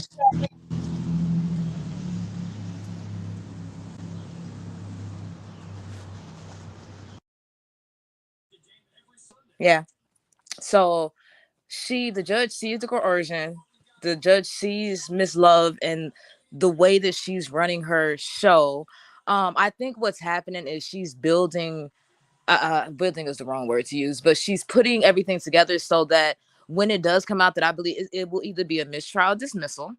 And I believe that she just wants to see for herself, because Grant, she just came in with the last couple of weeks, right? So as she said out of her own mouth, she really doesn't know what that going on with the case. She thinks it is what it is, but as more things seem to come in, like when she said, dang, still, y'all give me information at the end of the day with these bombshells. And I think they do that because that's the way kind of Glenville had been running everything. So when they do it at the end of the day, and now it's 5 o'clock, there's only so much more that she can say. So with the information that came in today about the phone calls, I feel like she's like, wait, what? With these phone numbers and the pinging and the towers and the state trying to introduce this evidence. We saw the late evidence being introduced in that Alec Baldwin case and how that ended, right? So I feel like now we know that Woody on Monday is only going to come in and, however he feels when he wakes up, right? And the judge said out of her own mouth several times today that, if he doesn't testify, then the case is pretty much over. And I feel like that's why we were seeing Love looking so flustered today, because she knows, like I said in the chat, I don't think that she thought that Melnick and Woody would make their decision today with if he's going to testify, not as far as both being there hearing, the information or whatnot. I feel like she is going to. It depends, really. I feel like it really depends on what happens tomorrow with information that's still brought up at the end of today's court case.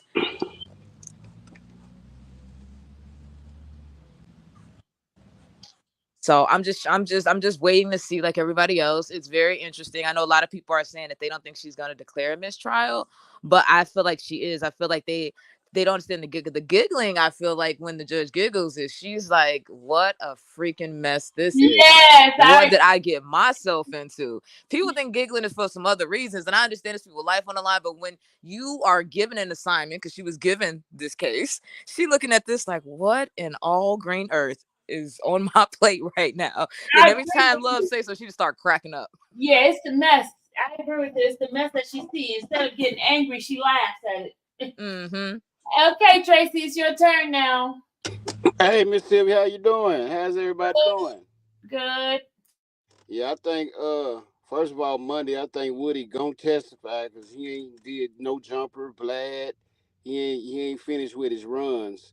And when she said February or March of next year, that kind of shook him, I think. If she would just not gave a date of when this trial gonna be through, we might be okay. But I think he's going to testify, but hopefully within those motions, he can understand that maybe this case be blown anyway. And another thing that they need to stop doing is mentioning Glanville in these motions. They need to figure out a way to do it without putting his name in it, because that's where they lose her when they mention his name, because you can see she does everything. You see what now was Glanville in office? No, okay. She'll listen to the story after you mentioned Glanville ain't nowhere around. So they need to figure out what to do without mentioning Glanville's name. And Love or Hilton, in her mind, one of them got to be a casualty of this war. One of them got to go to protect Glanville, I believe. That's just my theory. One of those, that's what she's pressing right now, and that's what she wants them to get on right now. One of them gonna have to go, and I see Love is throwing Hilton up under the bus. Tracy, I agree. Yes. You noticed that too. She's throwing it under the bus. Hey, Renee. Let's let Renee have a say in this. Mute yourself, Trace, okay? Okay. Good evening, everyone. I gotta go back for one and catch what the last minute was. I was actually heading out to an appointment. So what Tracy was just talking about, I gotta go check that out. Do you think, Sylvia, this is does this put you in the mind of what the judge is doing, like leaving little breadcrumbs where she's saying, it seems like the release of the transcript, it seems like, okay, well, why did you really release that? You know, I get you're being transparent, but I feel like at the same time, it's like she's dropping breadcrumbs. And I agree also with Tracy. I think they should leave Glanville out of it. Focus on the DA. Focus on the DA. Leave him out of it because she's not going to go against her colleague. But, and Shar, I liked his motion. I think he should have left out, we're winning. You know, just give her meat and potatoes, because all of this is meat and potatoes.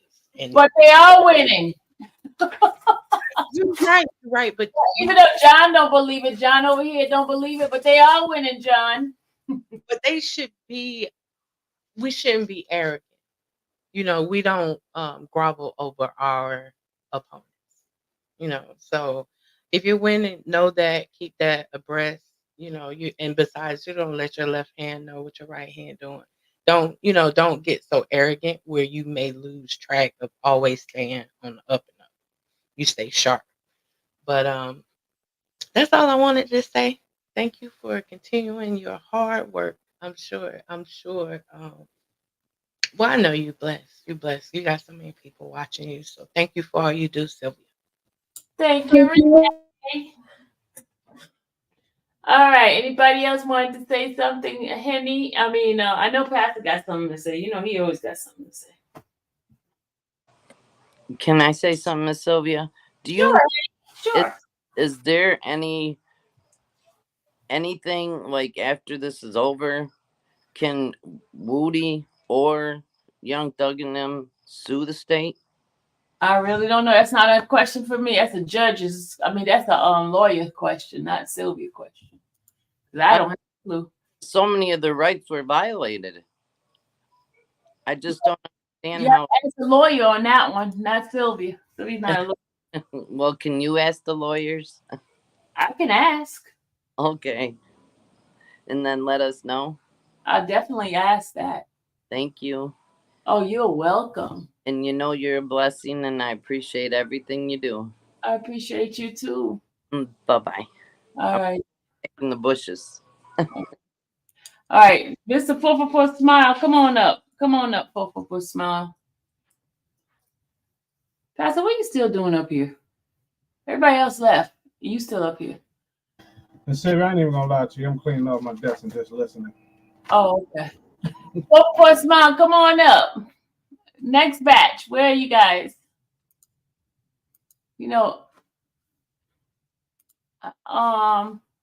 Horados, Ellis, your thing is locked. It says device is not connecting.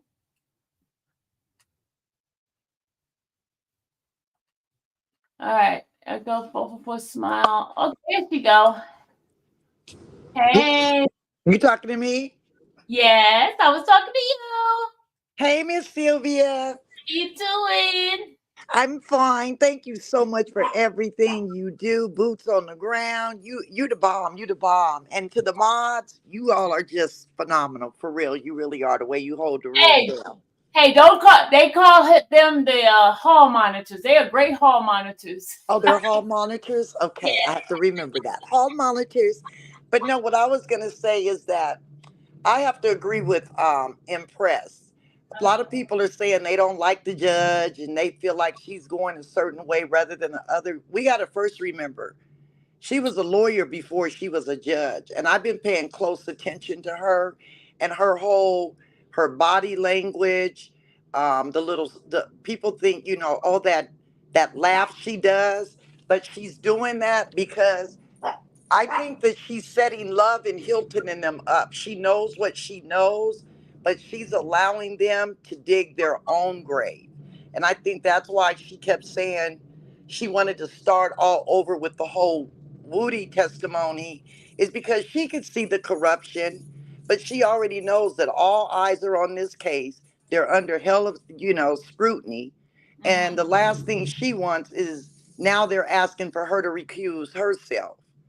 And I don't think she handled Woody like a child today. I think she was trying to be as upfront with him as she could, knowing that Melnick is now stepping in and is representing him. So she was just trying to make sure that he understood what his options were.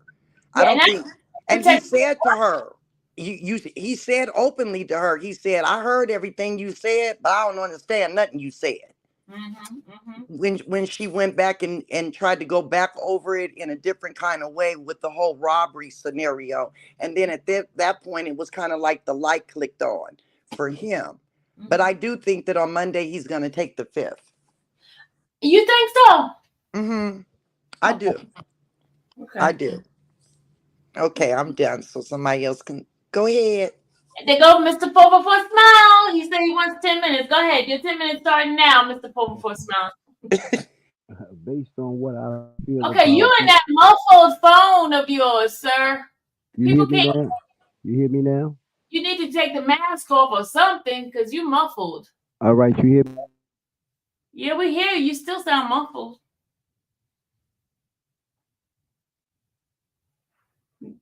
Go ahead, say something now. Hello? Now he muted himself, y'all. He muted himself. You can't hear him? Now he muted himself. You muted. Hello, you hear me now? Yeah, we hear you. Okay, based on what I was saying about Woody is basically, I don't think he should testify because all this investigation centers around him. If he don't testify, most of this stuff don't come in. So I believe if he don't testify and do decide to wait, this case will end fast because that they will ask for dismissal. They need Woody to get most of this. Okay, his phone's messing up, y'all. His phone is messing up.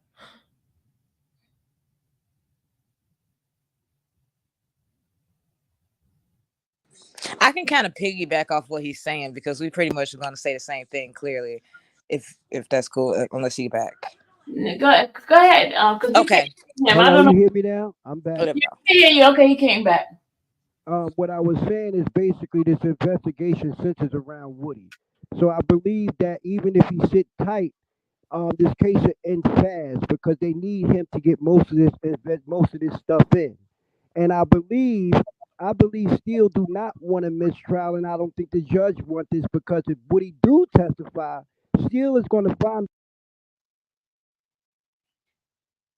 Okay, his phone's acting up again. His phone is acting up again, y'all.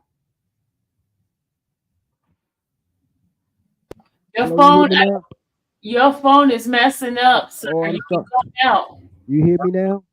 Yeah, we can hear you. Yeah, I was like, they need him to get most of this stuff in because Steele is going to find a way to bring in that Judge Glanville ex parte meeting, and she want to protect Judge Glanville. So if Woody testifies the way she did, it sounds like she don't even want him to testify, if you really ask me, because she don't trust him. She say he's not credible. So she don't even want him to testify because he may come on here and lie about something. So she don't know what he's going to lie about. So I believe if he sit tight, this case will end and he won't have to stay till March because most of this investigation centers around him. And what she did was she's even given Steele the record. She has making a record for an appeal because she said this is dangerous for the state and both parties because what she's allowing on the record. She's allowing so much on the record, which I think she's going to rule against.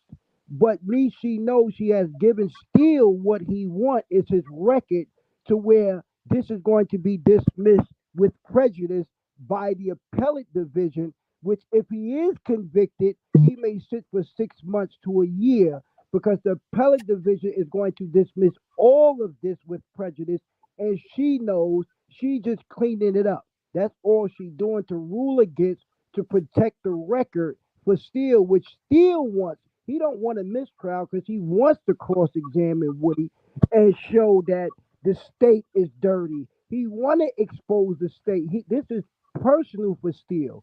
He wants to expose the state for how dirty they are and how dirty Glanville was. He wants to move forward. If he don't get a mistrial, he wants to expose everybody. This is personal to him. He wants an acquittal, and I feel that's what Steele wants. But he got what he wanted. I think she did 100% job for what she did for the defense, how she even gave Steele a platinum record that the appellate division is going to ship a lot of those records out and say, we don't want this. So in my case, even if Woody don't testify, this case will be dismissed in probably 2 weeks, because now they can't get most of that evidence in, that hearsay stuff we was talking about. They need him. That's why he's the first witness to corroborate before all the other people to bring in the evidence. So I believe that the judge is not going to do a mistrial, but she's forcing the state hand to throw in the towel. All right. Thank you, sir. Impressed. Yes, ma'am. Okay. So here's my theory on Woody and the state and all that, right? So Woody, as I've been kind of paying attention to him, we all know he's not scared. We all know all these other things. We all know all that was said by Love simply to pull on the empathy of other people, right? So I feel like Woody is going to go ahead and sit down. He needs to plead the fifth, which will make him sit down, because that would be the contempt. And the sitting down he's not going to be sitting for months and months and months, right? Because from what we understand is that the state's case rests on his testimony, right? Because they can't even come up with the next couple witnesses after him if he don't testify. That's why Love is all discombobulated, right? Because if Woody does not come on that stand, and as the judge already said, everything is already going to be thrown out, and the whole questioning and everything is starting fresh. So everybody talks about how Woody out here doing interviews and things of that nature and all this other stuff, right? So I really feel like right now all he's doing is stacking his bread so that he can sit down. Because when he first came on the stand back in June, he said on his Instagram, he said, I got to sit for a little while. Don't quote me, but this is pretty much what it says. Like, I got to sit for a little while, but I'm take responsibility, whatever. So however long he thought he had to sit down, it's not even that long. And I feel like after he watches all these videos and everything that I know he'll be watching the next couple of days, he'll understand what we're saying by, hey, plead the fifth, take a seat for a couple weeks, because that's all it's going to be. Because if he doesn't take that stand, Love has no case. The case is over. The trial is done. Forget the ex parte, forget all that other stuff. It'll be an acquittal after, maybe a couple of weeks or whatever, even instantly, because sometimes dismissals and all that doesn't take months. Once those facts come out, and the law is what the law is, it's dismissed. And it hopefully is dismissed with prejudice so that this doesn't come back around and everybody can move on, because this has been a clown show. Yeah. All right. I have Renee coming back up. All right, Renee, go ahead on.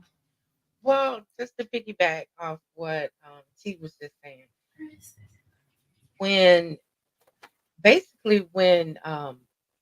things were getting thrown out, I know when I was listening earlier today, things were getting thrown out, or more or less she was agreeing to remove them. Like, some of the stuff that she wanted to put in was so petty, and just it's like a lot of that stuff would have just wasted the jury's time. It was very petty. It had no meaning.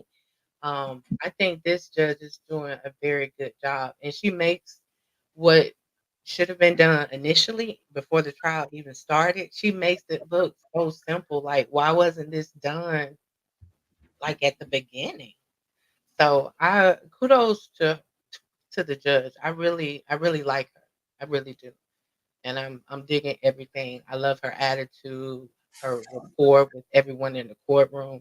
Like there are no real big eyes or little U's. She seemed very equal and unbiased. So Yeah. kudos to the And judge. she gives them a chance to talk. That's what I like about her. Yeah, she gives everybody a chance to talk. But I mean, when she asks you a question, she kind of remind me a lot of me, but coming from a mom standpoint, like we know what to ask our kids to get the answer that we already know. We just want to see what they're gonna say, or if they just gonna come with it. She does that, and she won't let you try to sidetrack her. Like you can take her around the corner and back, but she's gonna say, "Hey, I asked you about this." I like that part because she keeps you on your feet, and I know she keeps me listening. So again, thank you. Kudos to the judge and kudos to Miss Sylvia. And I'm out. All right. Okay, guys. Empress, did you want to say anything else?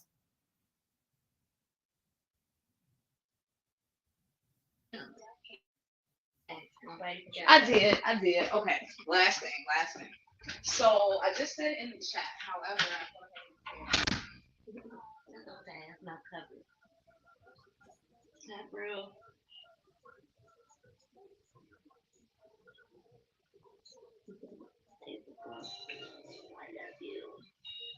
I love you. And that you will.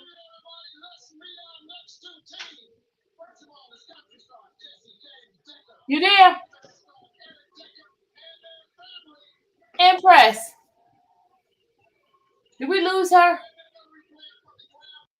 Hello. Hey. Hello. Sorry, Yeah. blame the Bluetooth. I don't know what y'all heard, but I'll just start over. That was my Bluetooth. My apologies.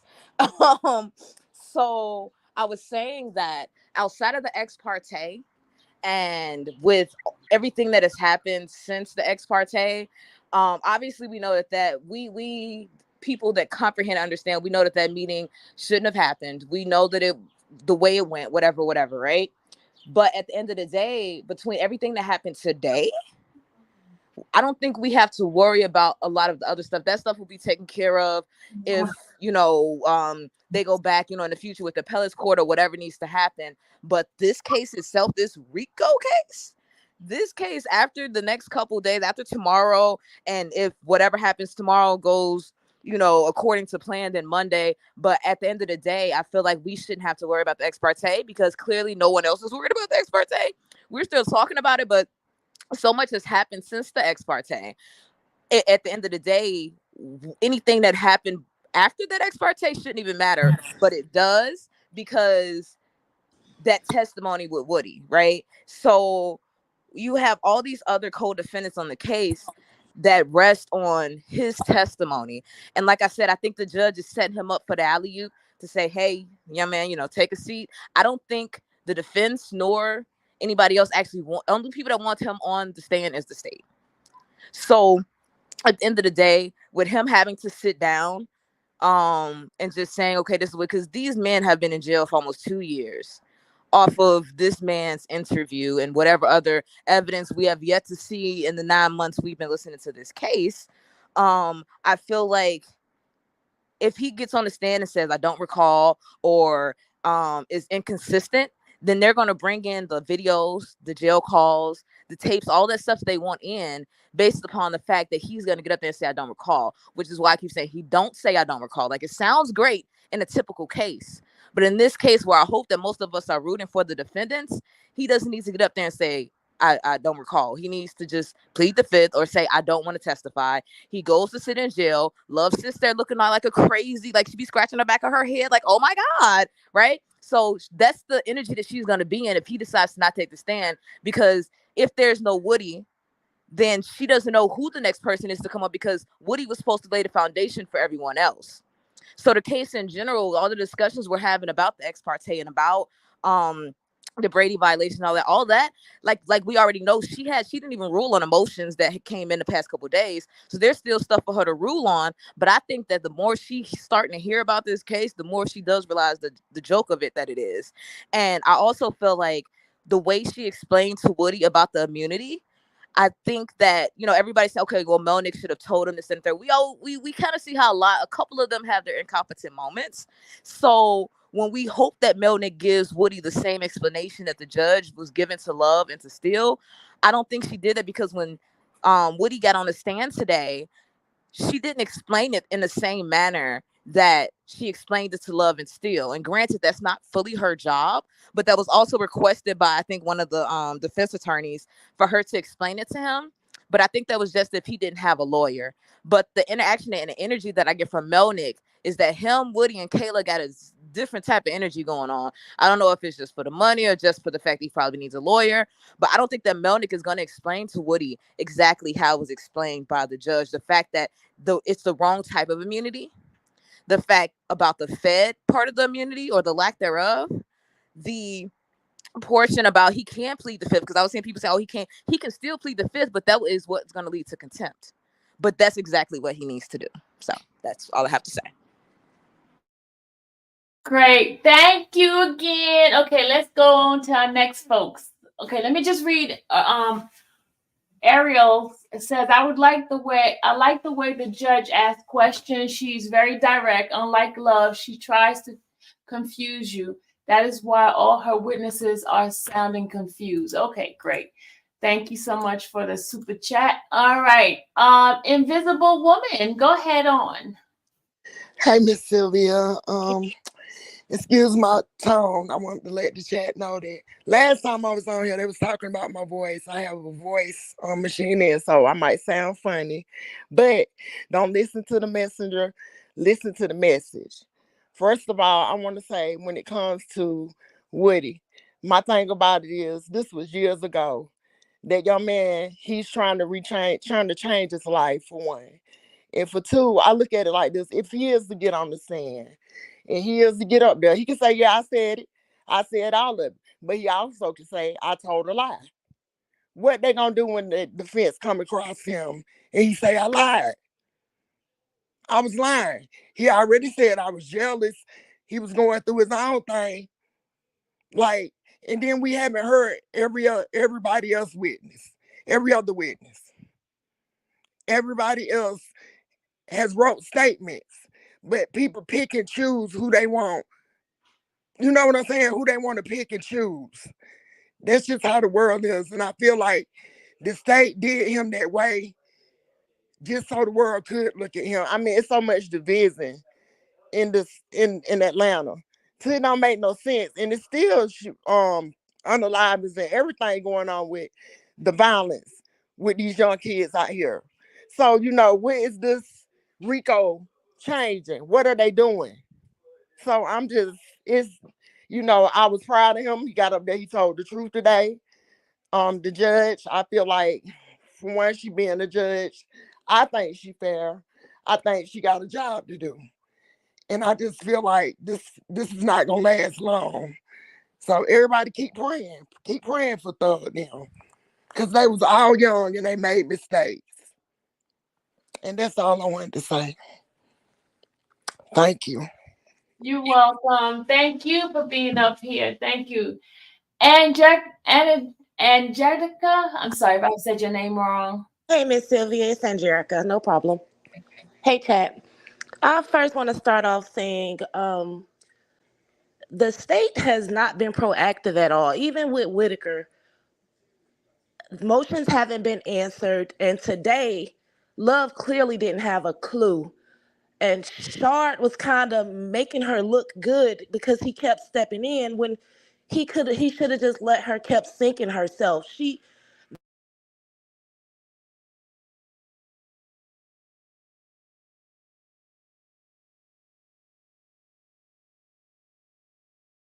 You muted yourself. State, can you hear me? Yeah, I don't know what's going on. You went out. Yeah. The state is not really putting forth any efforts to to plead their case at this point. All they're doing is calling out what defense is doing, but this is your case. Love was lost today. And I just feel like it's an injustice. It's a lot of time still being wasted, even with Whitaker. Nothing is really being accomplished. We're doing all this hearsay, and I think Harvey said it best. You can't go by transcripts to depict how this trial has been flowing.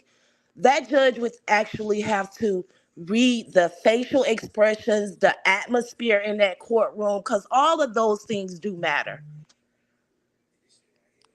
And that's what I wanted to say. Thank you. Thank you.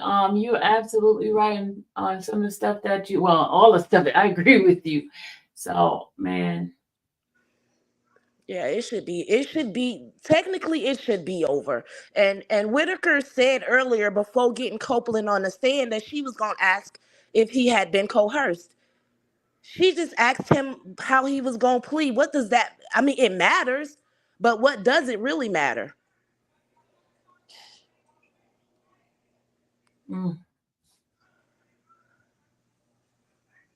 It's crazy. It's crazy. But yeah, that's what I wanted to say. Thank you for inviting me in, and thank you, chat. And let's say your name again. I just want to make sure I say it right. Angelica, right? Angelica. Yes, Angelica. Okay, I got it. I'll you know, screw it up again, but at least I got it right now. Yes, ma'am. No worries. You guys have a great night. All right, have a good one. Thank you for your input. Have a good one. All right, guys. Anybody else would like to come up before I end for the night? Because we got to get up in the morning. Let's see if I just got back upstairs. Like you said, don't mind me. I'm packing up because I'm moving. You moving? Yeah. Where you moving to? I just bought a house, Miss Hill. Congratulations. Thank you. Miss Sylvia, may God continue to keep blessing you with abundance, okay, of joy, happiness, prosperity, and even beyond this case, okay? So, thank you, everybody. I just feel as though listening, coming in and out, you're packing the box. I had to kind of go back. I think Woody should take the fifth. Because if y'all still going to allow him to say I don't recall and then start teaching and start the same thing. So it's either or. Okay. Thank you, Green Eggs. But yeah, I think Woody should take the fifth. Go ahead and sit down. It looks like Woody was already prepared for it. I think it showed me a sign today when he was like, oh, well, I ain't got to stay into the other ones, finish their particular case. I hope the state get what they got. And anyone that's on here that's on the opposite side, I'm a fair guy. I'm a really fair guy. If Thug and them did something, they did it, or whatever the situation may be, justice needs to be served. Okay, but for right now, at this particular moment and point, for this past 2 or 3 years, the state have not given us hardly too much a shred of evidence besides hearsay. Besides, y'all had to trick people, okay, to get them to testify. Y'all got to try to impeach people because y'all want to use the evidence that the police and them has got from them because y'all don't have all the original evidence that the first prosecutor had. Today it showed me that a lot because y'all had to do all these redactions and all of that y'all wanted to use. That really showed me a lot on how the justice system is. And Miss Sylvia, like you said, justice is not right, okay? Because if Glanville, and I'm not using Glanville, but if Glanville was still on this bench, I am pretty sure, okay, that half of the things that got redacted today, okay, he would have gave the state their way because he wanted to hear the evidence outright. Okay. Oh, okay. I think that'll go because I want to hear it. I think Glanville was more really interested into hearing this. Maybe he could have did a job, better job down the line of saying, okay, well, mistrial or whatever. But I think with this new judge, I think like some of the other people said, she's giving them time to hang themselves. Like Jay-Z said, I really wish she stopped trying to go after the defense, because the defense really don't go after her. Okay, they say things, but they say them in a nice, professional, calm manner. She wants to try to get them to stop talking because she wants to be the last person to get something else in. You see it with Hilton. Like I said, I can go on, but Miss Hill, keep doing what you do. No, go ahead because I'm doing something for the people. Oh, so okay. I'll keep talking because I'm trying to get this little collage together for my folks here, okay? Because I promised them these pictures, and I said I'm gonna go ahead and do these collages. It's a little special treat for them. Okay. So go ahead, keep on talking. But yeah, she constantly keeps going after Brian Stills and them, and like Brian Stills and them said, like, listen, I don't even want to talk to that person. Like the judge even said, listen, I have never heard this. Like Brian Steele said, hey, listen, I have never said this about a district attorney. But even the judge is basically saying, I ain't never heard an attorney say this. The judge is understanding that Love is irritating. The mics is basically saying, we tired of hearing Miss Love. To the point where Love got to get up and say, oh, I'll just yell. Okay? Like, when you have this that's on national TV, when you have this that it's not seeming to be right by a jury of their own peers, and we are considered the jury of their own peers, even though that they're in the courtroom. Okay, those are just 12 people that they picked. They are me and you and everyone else that is in this chat room. Okay. And they ain't give us nothing. Okay. And I think that if I was Woody, coming from where I come from, I take that L. I take that L. I sit down for 6 months or whatever, or however this is going to be. Okay. Because yes, without him, they really ain't got no case. They really don't really have a case. I wouldn't, if I was Woody, I wouldn't even want to be going through all of that. You questioning me over and over again. Like that's tiresome. Like my man told him last time, it's tiresome. Okay. But no, I would really not want to go through all of that all over again. So I'm hoping that Woody do the right thing. Hold on. You just said a gangster. I did say I'm not no gangster, Randa. I mean, Rainey. I did say I'm not no gangster. I listen. I am a reform. I'm a reform father, foster care youth, technician. You know, I've changed. I'm a changed man. I'm a God man now. Okay. So I hope that once again this all comes out and Woody do the right thing. And I think the right thing, I'm hoping that Woody is listening, is definitely plead this fifth. Get it off of your back. Okay, because they ain't gonna stop coming. If I was Woody, I would take the fifth because I would rather get this off of my back, knowing that y'all can't charge me. I'm just sitting here. I'm getting idle time. I already know he probably don't need protected custody, but they're gonna stuff Woody away somewhere nice. Okay, they're gonna stuff him somewhere nice. Okay, because they don't want, quote unquote, like Love is saying, for no harm to come to him, just in case he wants to say, "Oh, I want to testify now." All right, so they're gonna put Woody away somewhere nice. Somebody said, I agree. But yeah, I will go ahead and take that fifth. To the state, Ms. Love and them. I don't know if y'all are looking and listening, but y'all got to do a better job with handling cases and treating people with dignity. And if y'all have to go to these extents of what we are seeing and what we're hearing, then I think that, and I pray that God, you know what I'm saying, put y'all in a different profession or make y'all see a different way. Because us as the people out here, the jury people that y'all pick, I think a lot of us don't have faith in the justice system anymore. And we're leaning on to people like Miss Sylvia to bring us down. Okay? And I'm so happy that she's doing what she's doing. Because it takes a lot.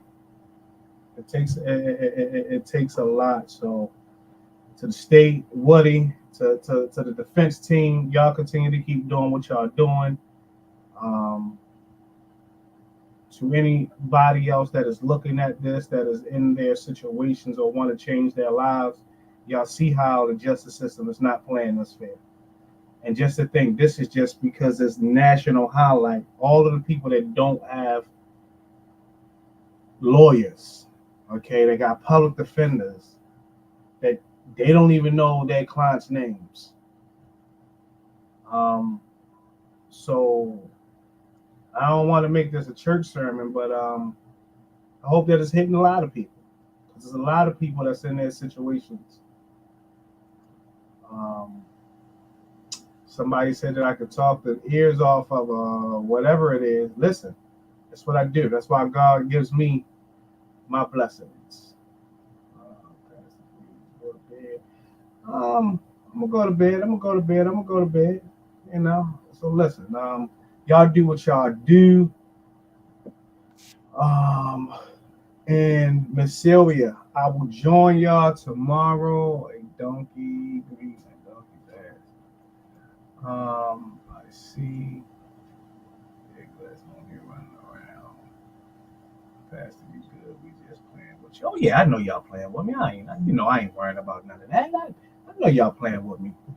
I know how the internet is, but I know how the fam is over here.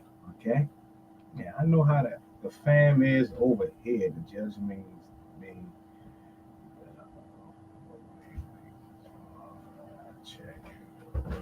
Silver. Okay. Pastor don't need yet. We here.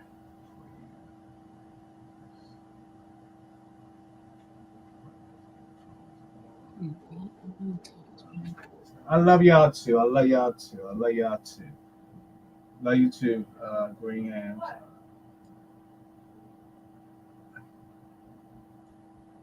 Gold minded.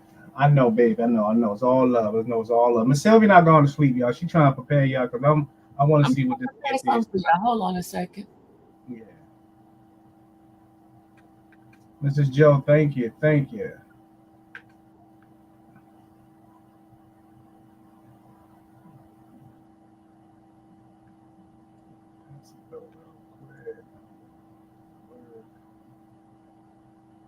Make sure that y'all go subscribe to Mrs. Sylvia. Hit the like button. I like those numbers that I have been seeing. 1K likes. And y'all better stay tuned in after all of this is gone. Okay? Because we not just gonna be, this ain't about just a thug. We stand in, we stand locked in. Because she gonna bring us some other stuff. Okay. And God gonna continue to keep blessing her. So yeah, y'all, just when thug matter is over, whether it's over in a couple weeks or not, if she declares a mistrial or not, I want to see some of these same faces. And I know some people gonna fall off or whatever the situation may be, but Miss Sylvia, you're gonna get some more.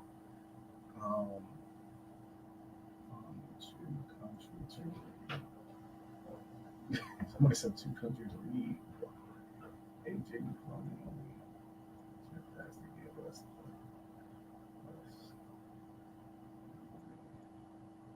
Thank you. Mrs. Love hair looks good today. I'm tired of saying that pink, what you call them? I don't know about y'all. I'm tired of saying that pink blazer. She ain't got no other blazer. I think that's why they going hard. They need some more money so they can get some more outfits. I don't know. I know Hilton is loving not being on this case right now. I hope she's finding an exit strategy of taking an interview somewhere else. Yeah. And poor Brown and them. Was Brown and them in the courtroom today, Miss Sylvia? Brown was here today. Okay.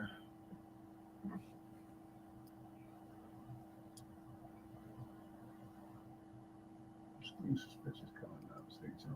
That's right, Tall Glass. Exclusive pictures. Hold on a second. I'm trying to get him. Hit the like button. Hit the like button.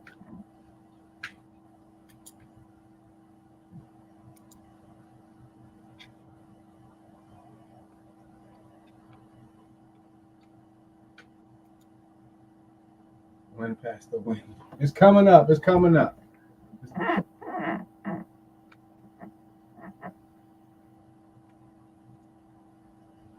Yes, what's your question? I think, what is it? Caller? What's your question? Anybody to the stage. Caller B. She is not. Together this trial. She played into the fence. Face today. And they didn't even realize it. She had their own version of it.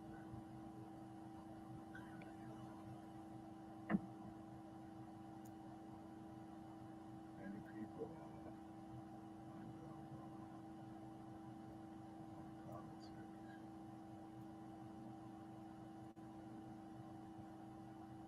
Yeah. Yeah.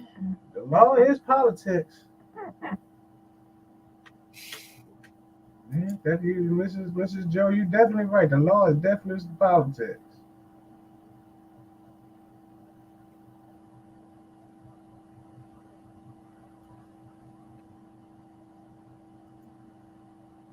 Mrs. Whitaker is trying to Infamous. her career, Mrs. Joe. I need Brown video footage.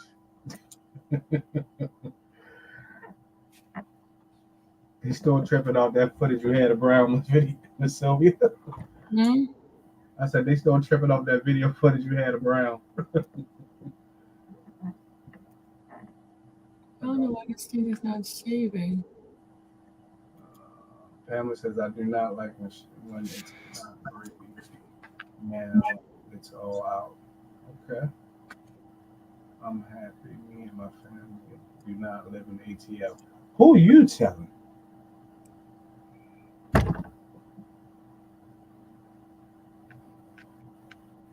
Yes, indeed. I'm so happy I don't live in ATL. That's why I said earlier today, folks have got to stop voting for folks for all the wrong reasons. I'm gonna play this music and then do my presentation. I gotta put my what's the name on? Hold on, I gotta put my what's the name on? All right, everybody. So listen, Miss Sylvia is ready for y'all. Listen, I love y'all. I'm gonna get at y'all tomorrow. Okay, Miss Sylvia, much love. All right, hon. Bye-bye. Bye.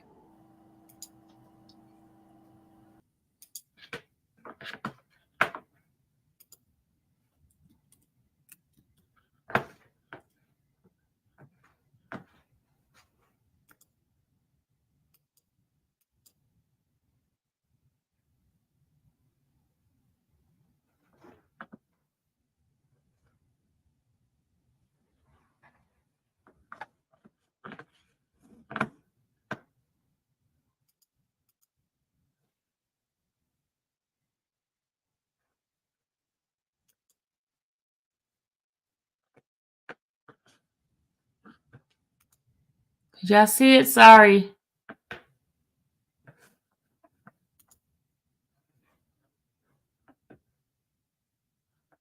All right, guys. I don't know what happened. It didn't show the whole thing. Hold on a second, because it's not doing right by me, y'all.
Hold on, y'all. It didn't work out right. Hold on.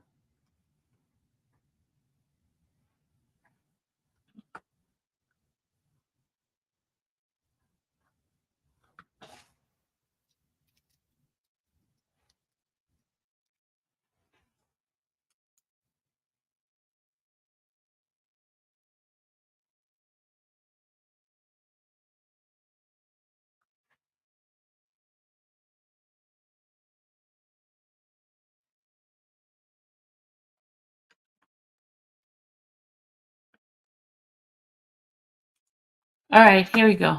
Hey, Hipster, I didn't know you was back here. Sorry about that. No problem, sweetie.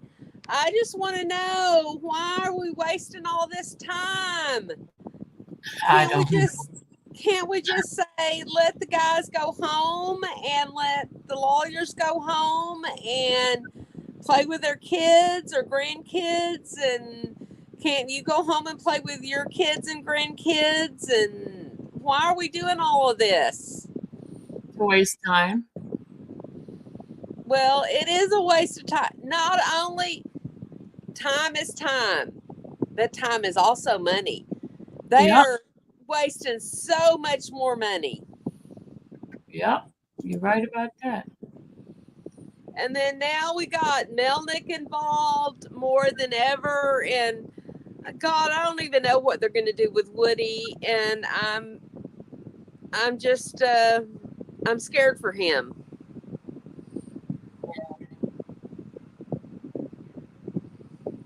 What is this I'm looking at? Is this a commercial? That's Mariah. Oh, okay. Oh, and yeah. Oh, she's so cute. That's Yak Mom and Mariah. But isn't she cute as heck? Mm-hmm. Look at that smile. But look at your smile. You're cute as heck as well. Stop it.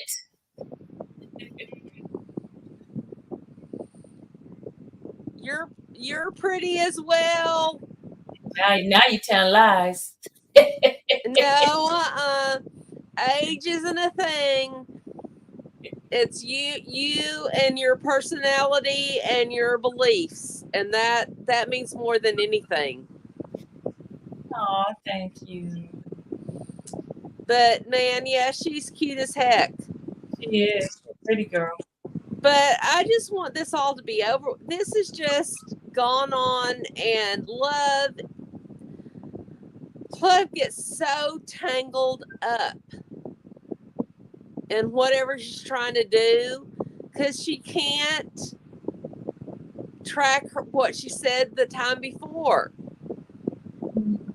Does that make sense? Yeah, it makes sense. What, you got a fan blowing or something? What? You have a fan blowing? I hear something like something blowing on your phone. Oh, yeah, I got a fan. Sorry, we live in Houston. It's hot as hell. Oh, okay. Yes, I got a fan. Sorry. If it's too annoying, I'll go off. But can't live without my fan. I got you. I understand. Uh-huh.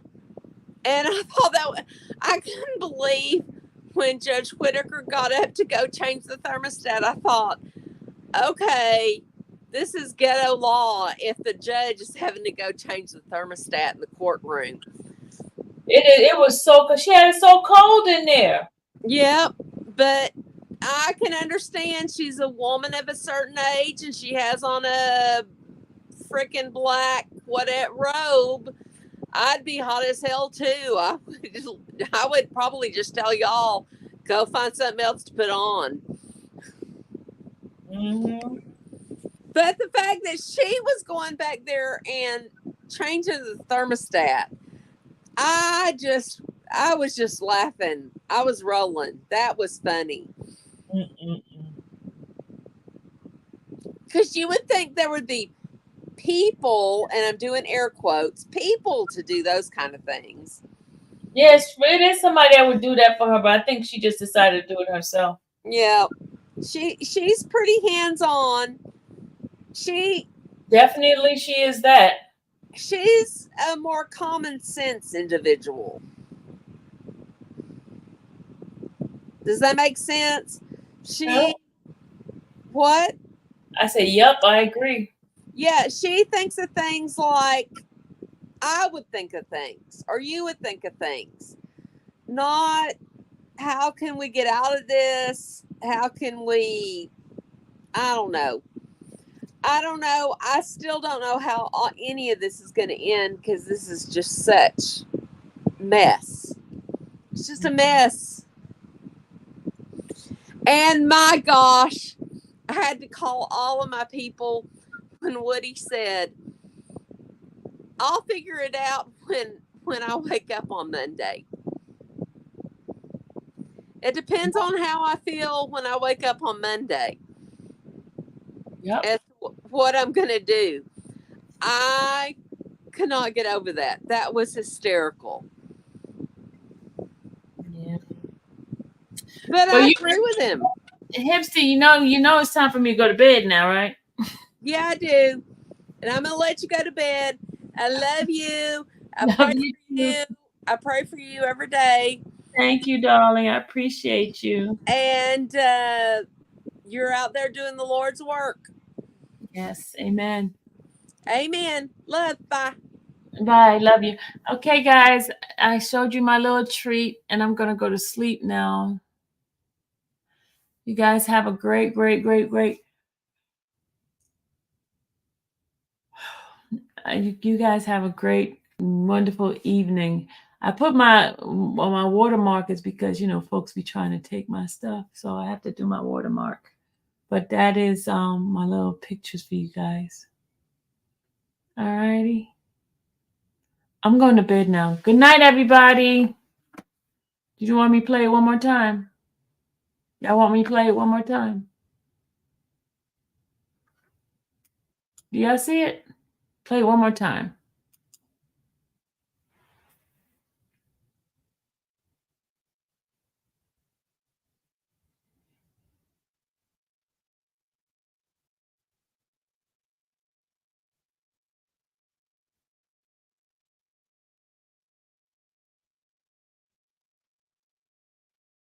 Do y'all see the picture? Or can y'all not see it?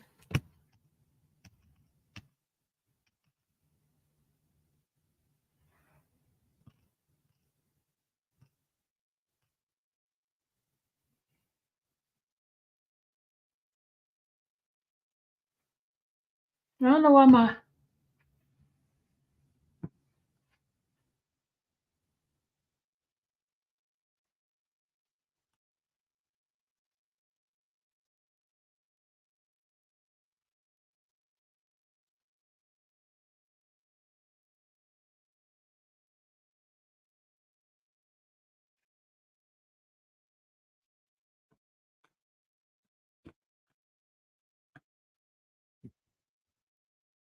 What time I'm going live tomorrow? I'm going live in the morning at 7. Between 7 and 7:15, I go live.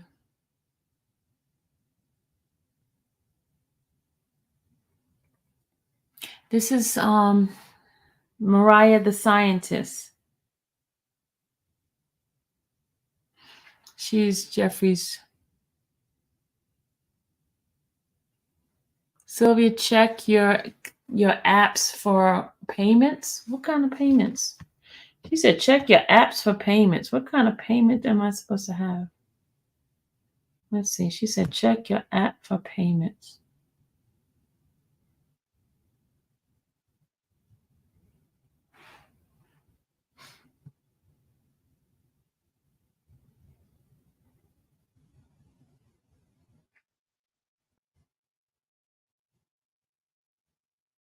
What is wrong with my phone? What is going on with my phone? Is it because it's on Wi-Fi? No, it's not on Wi-Fi. Come on.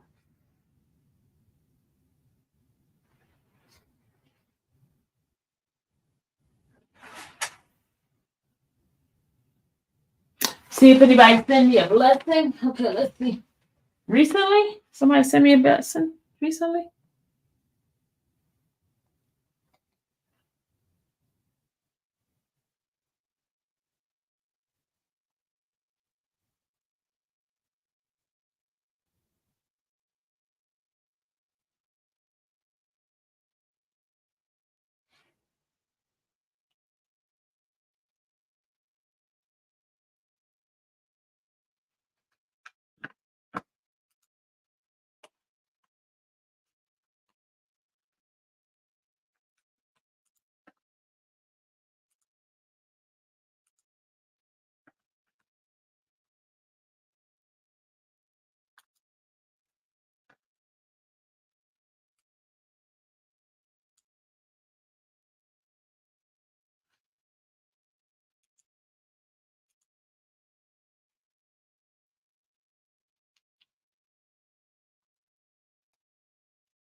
Let me say, check my email.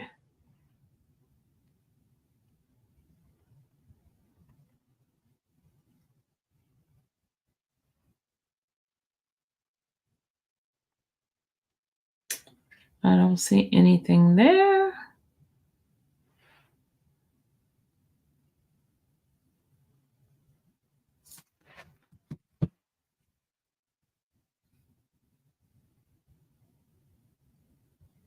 I don't see anything in the Cash App.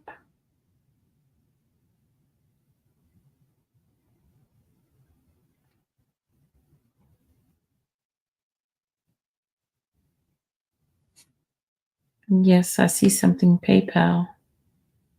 Thank you. Who is this? Thank you, Erin. I gave it to Dallas.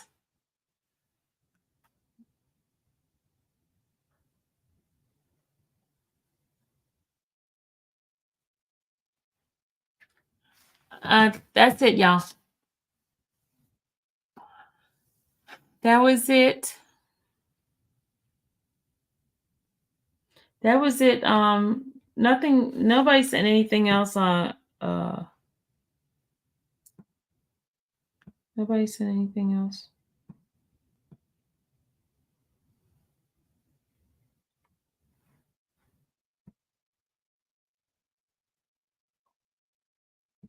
Nope. All right, I'm about to go to bed. Yeah, I'm going to bed. Good night, everybody. We need 19 more likes to get 1,000. Come on, y'all. Get the 19 likes. Come on, come on, come on. Could we get 19 likes? 19 likes, y'all.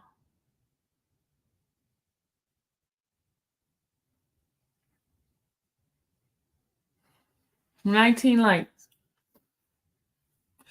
Well, I'm going to go to bed. I'll see y'all tomorrow. Good night, everybody. May the Lord. Did you check Zelle? Did I check Zelle? Let's see. Let's see what's going on with Zelle.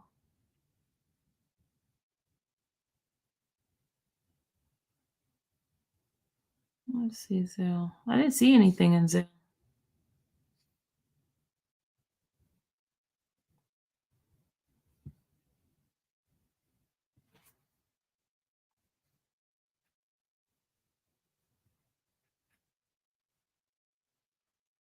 Well, I don't see anything in Zelle.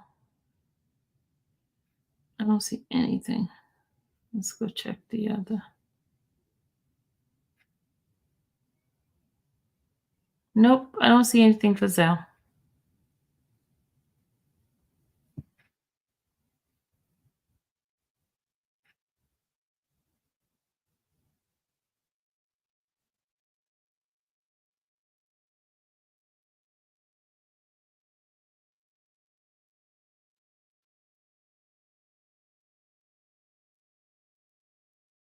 Nope.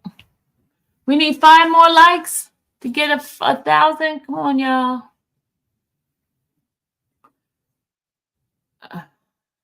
We need 8 more likes. 4 more likes. Kiki said 4 more likes. We need 4 more likes. We need 4 more likes.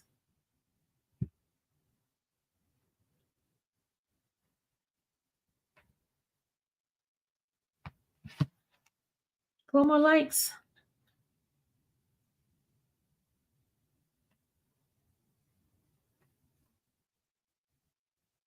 It has 1,000. We got it. We got it. Thank you, guys. Appreciate it. That's not my daughter. Thank you guys for the 1,000 likes. Appreciate y'all. But yeah, I'm gonna go to bed now. Thank you guys for everything. Good night. Good night, everybody. Good night. Good night. Good night. Good night. Good night. Good night. Thanks, Marley. Good night, everybody. We gotta go to bed so I can get up and be bright eyes and bushy tail in the morning. So I can be bright eyes and bushy tail so I can get on some people's nerve with my singing in the morning. You guys know I'm gonna be singing, right? Good night. We have 1,000 likes. You guys are sweetheart. I gotta show my face. Hold on.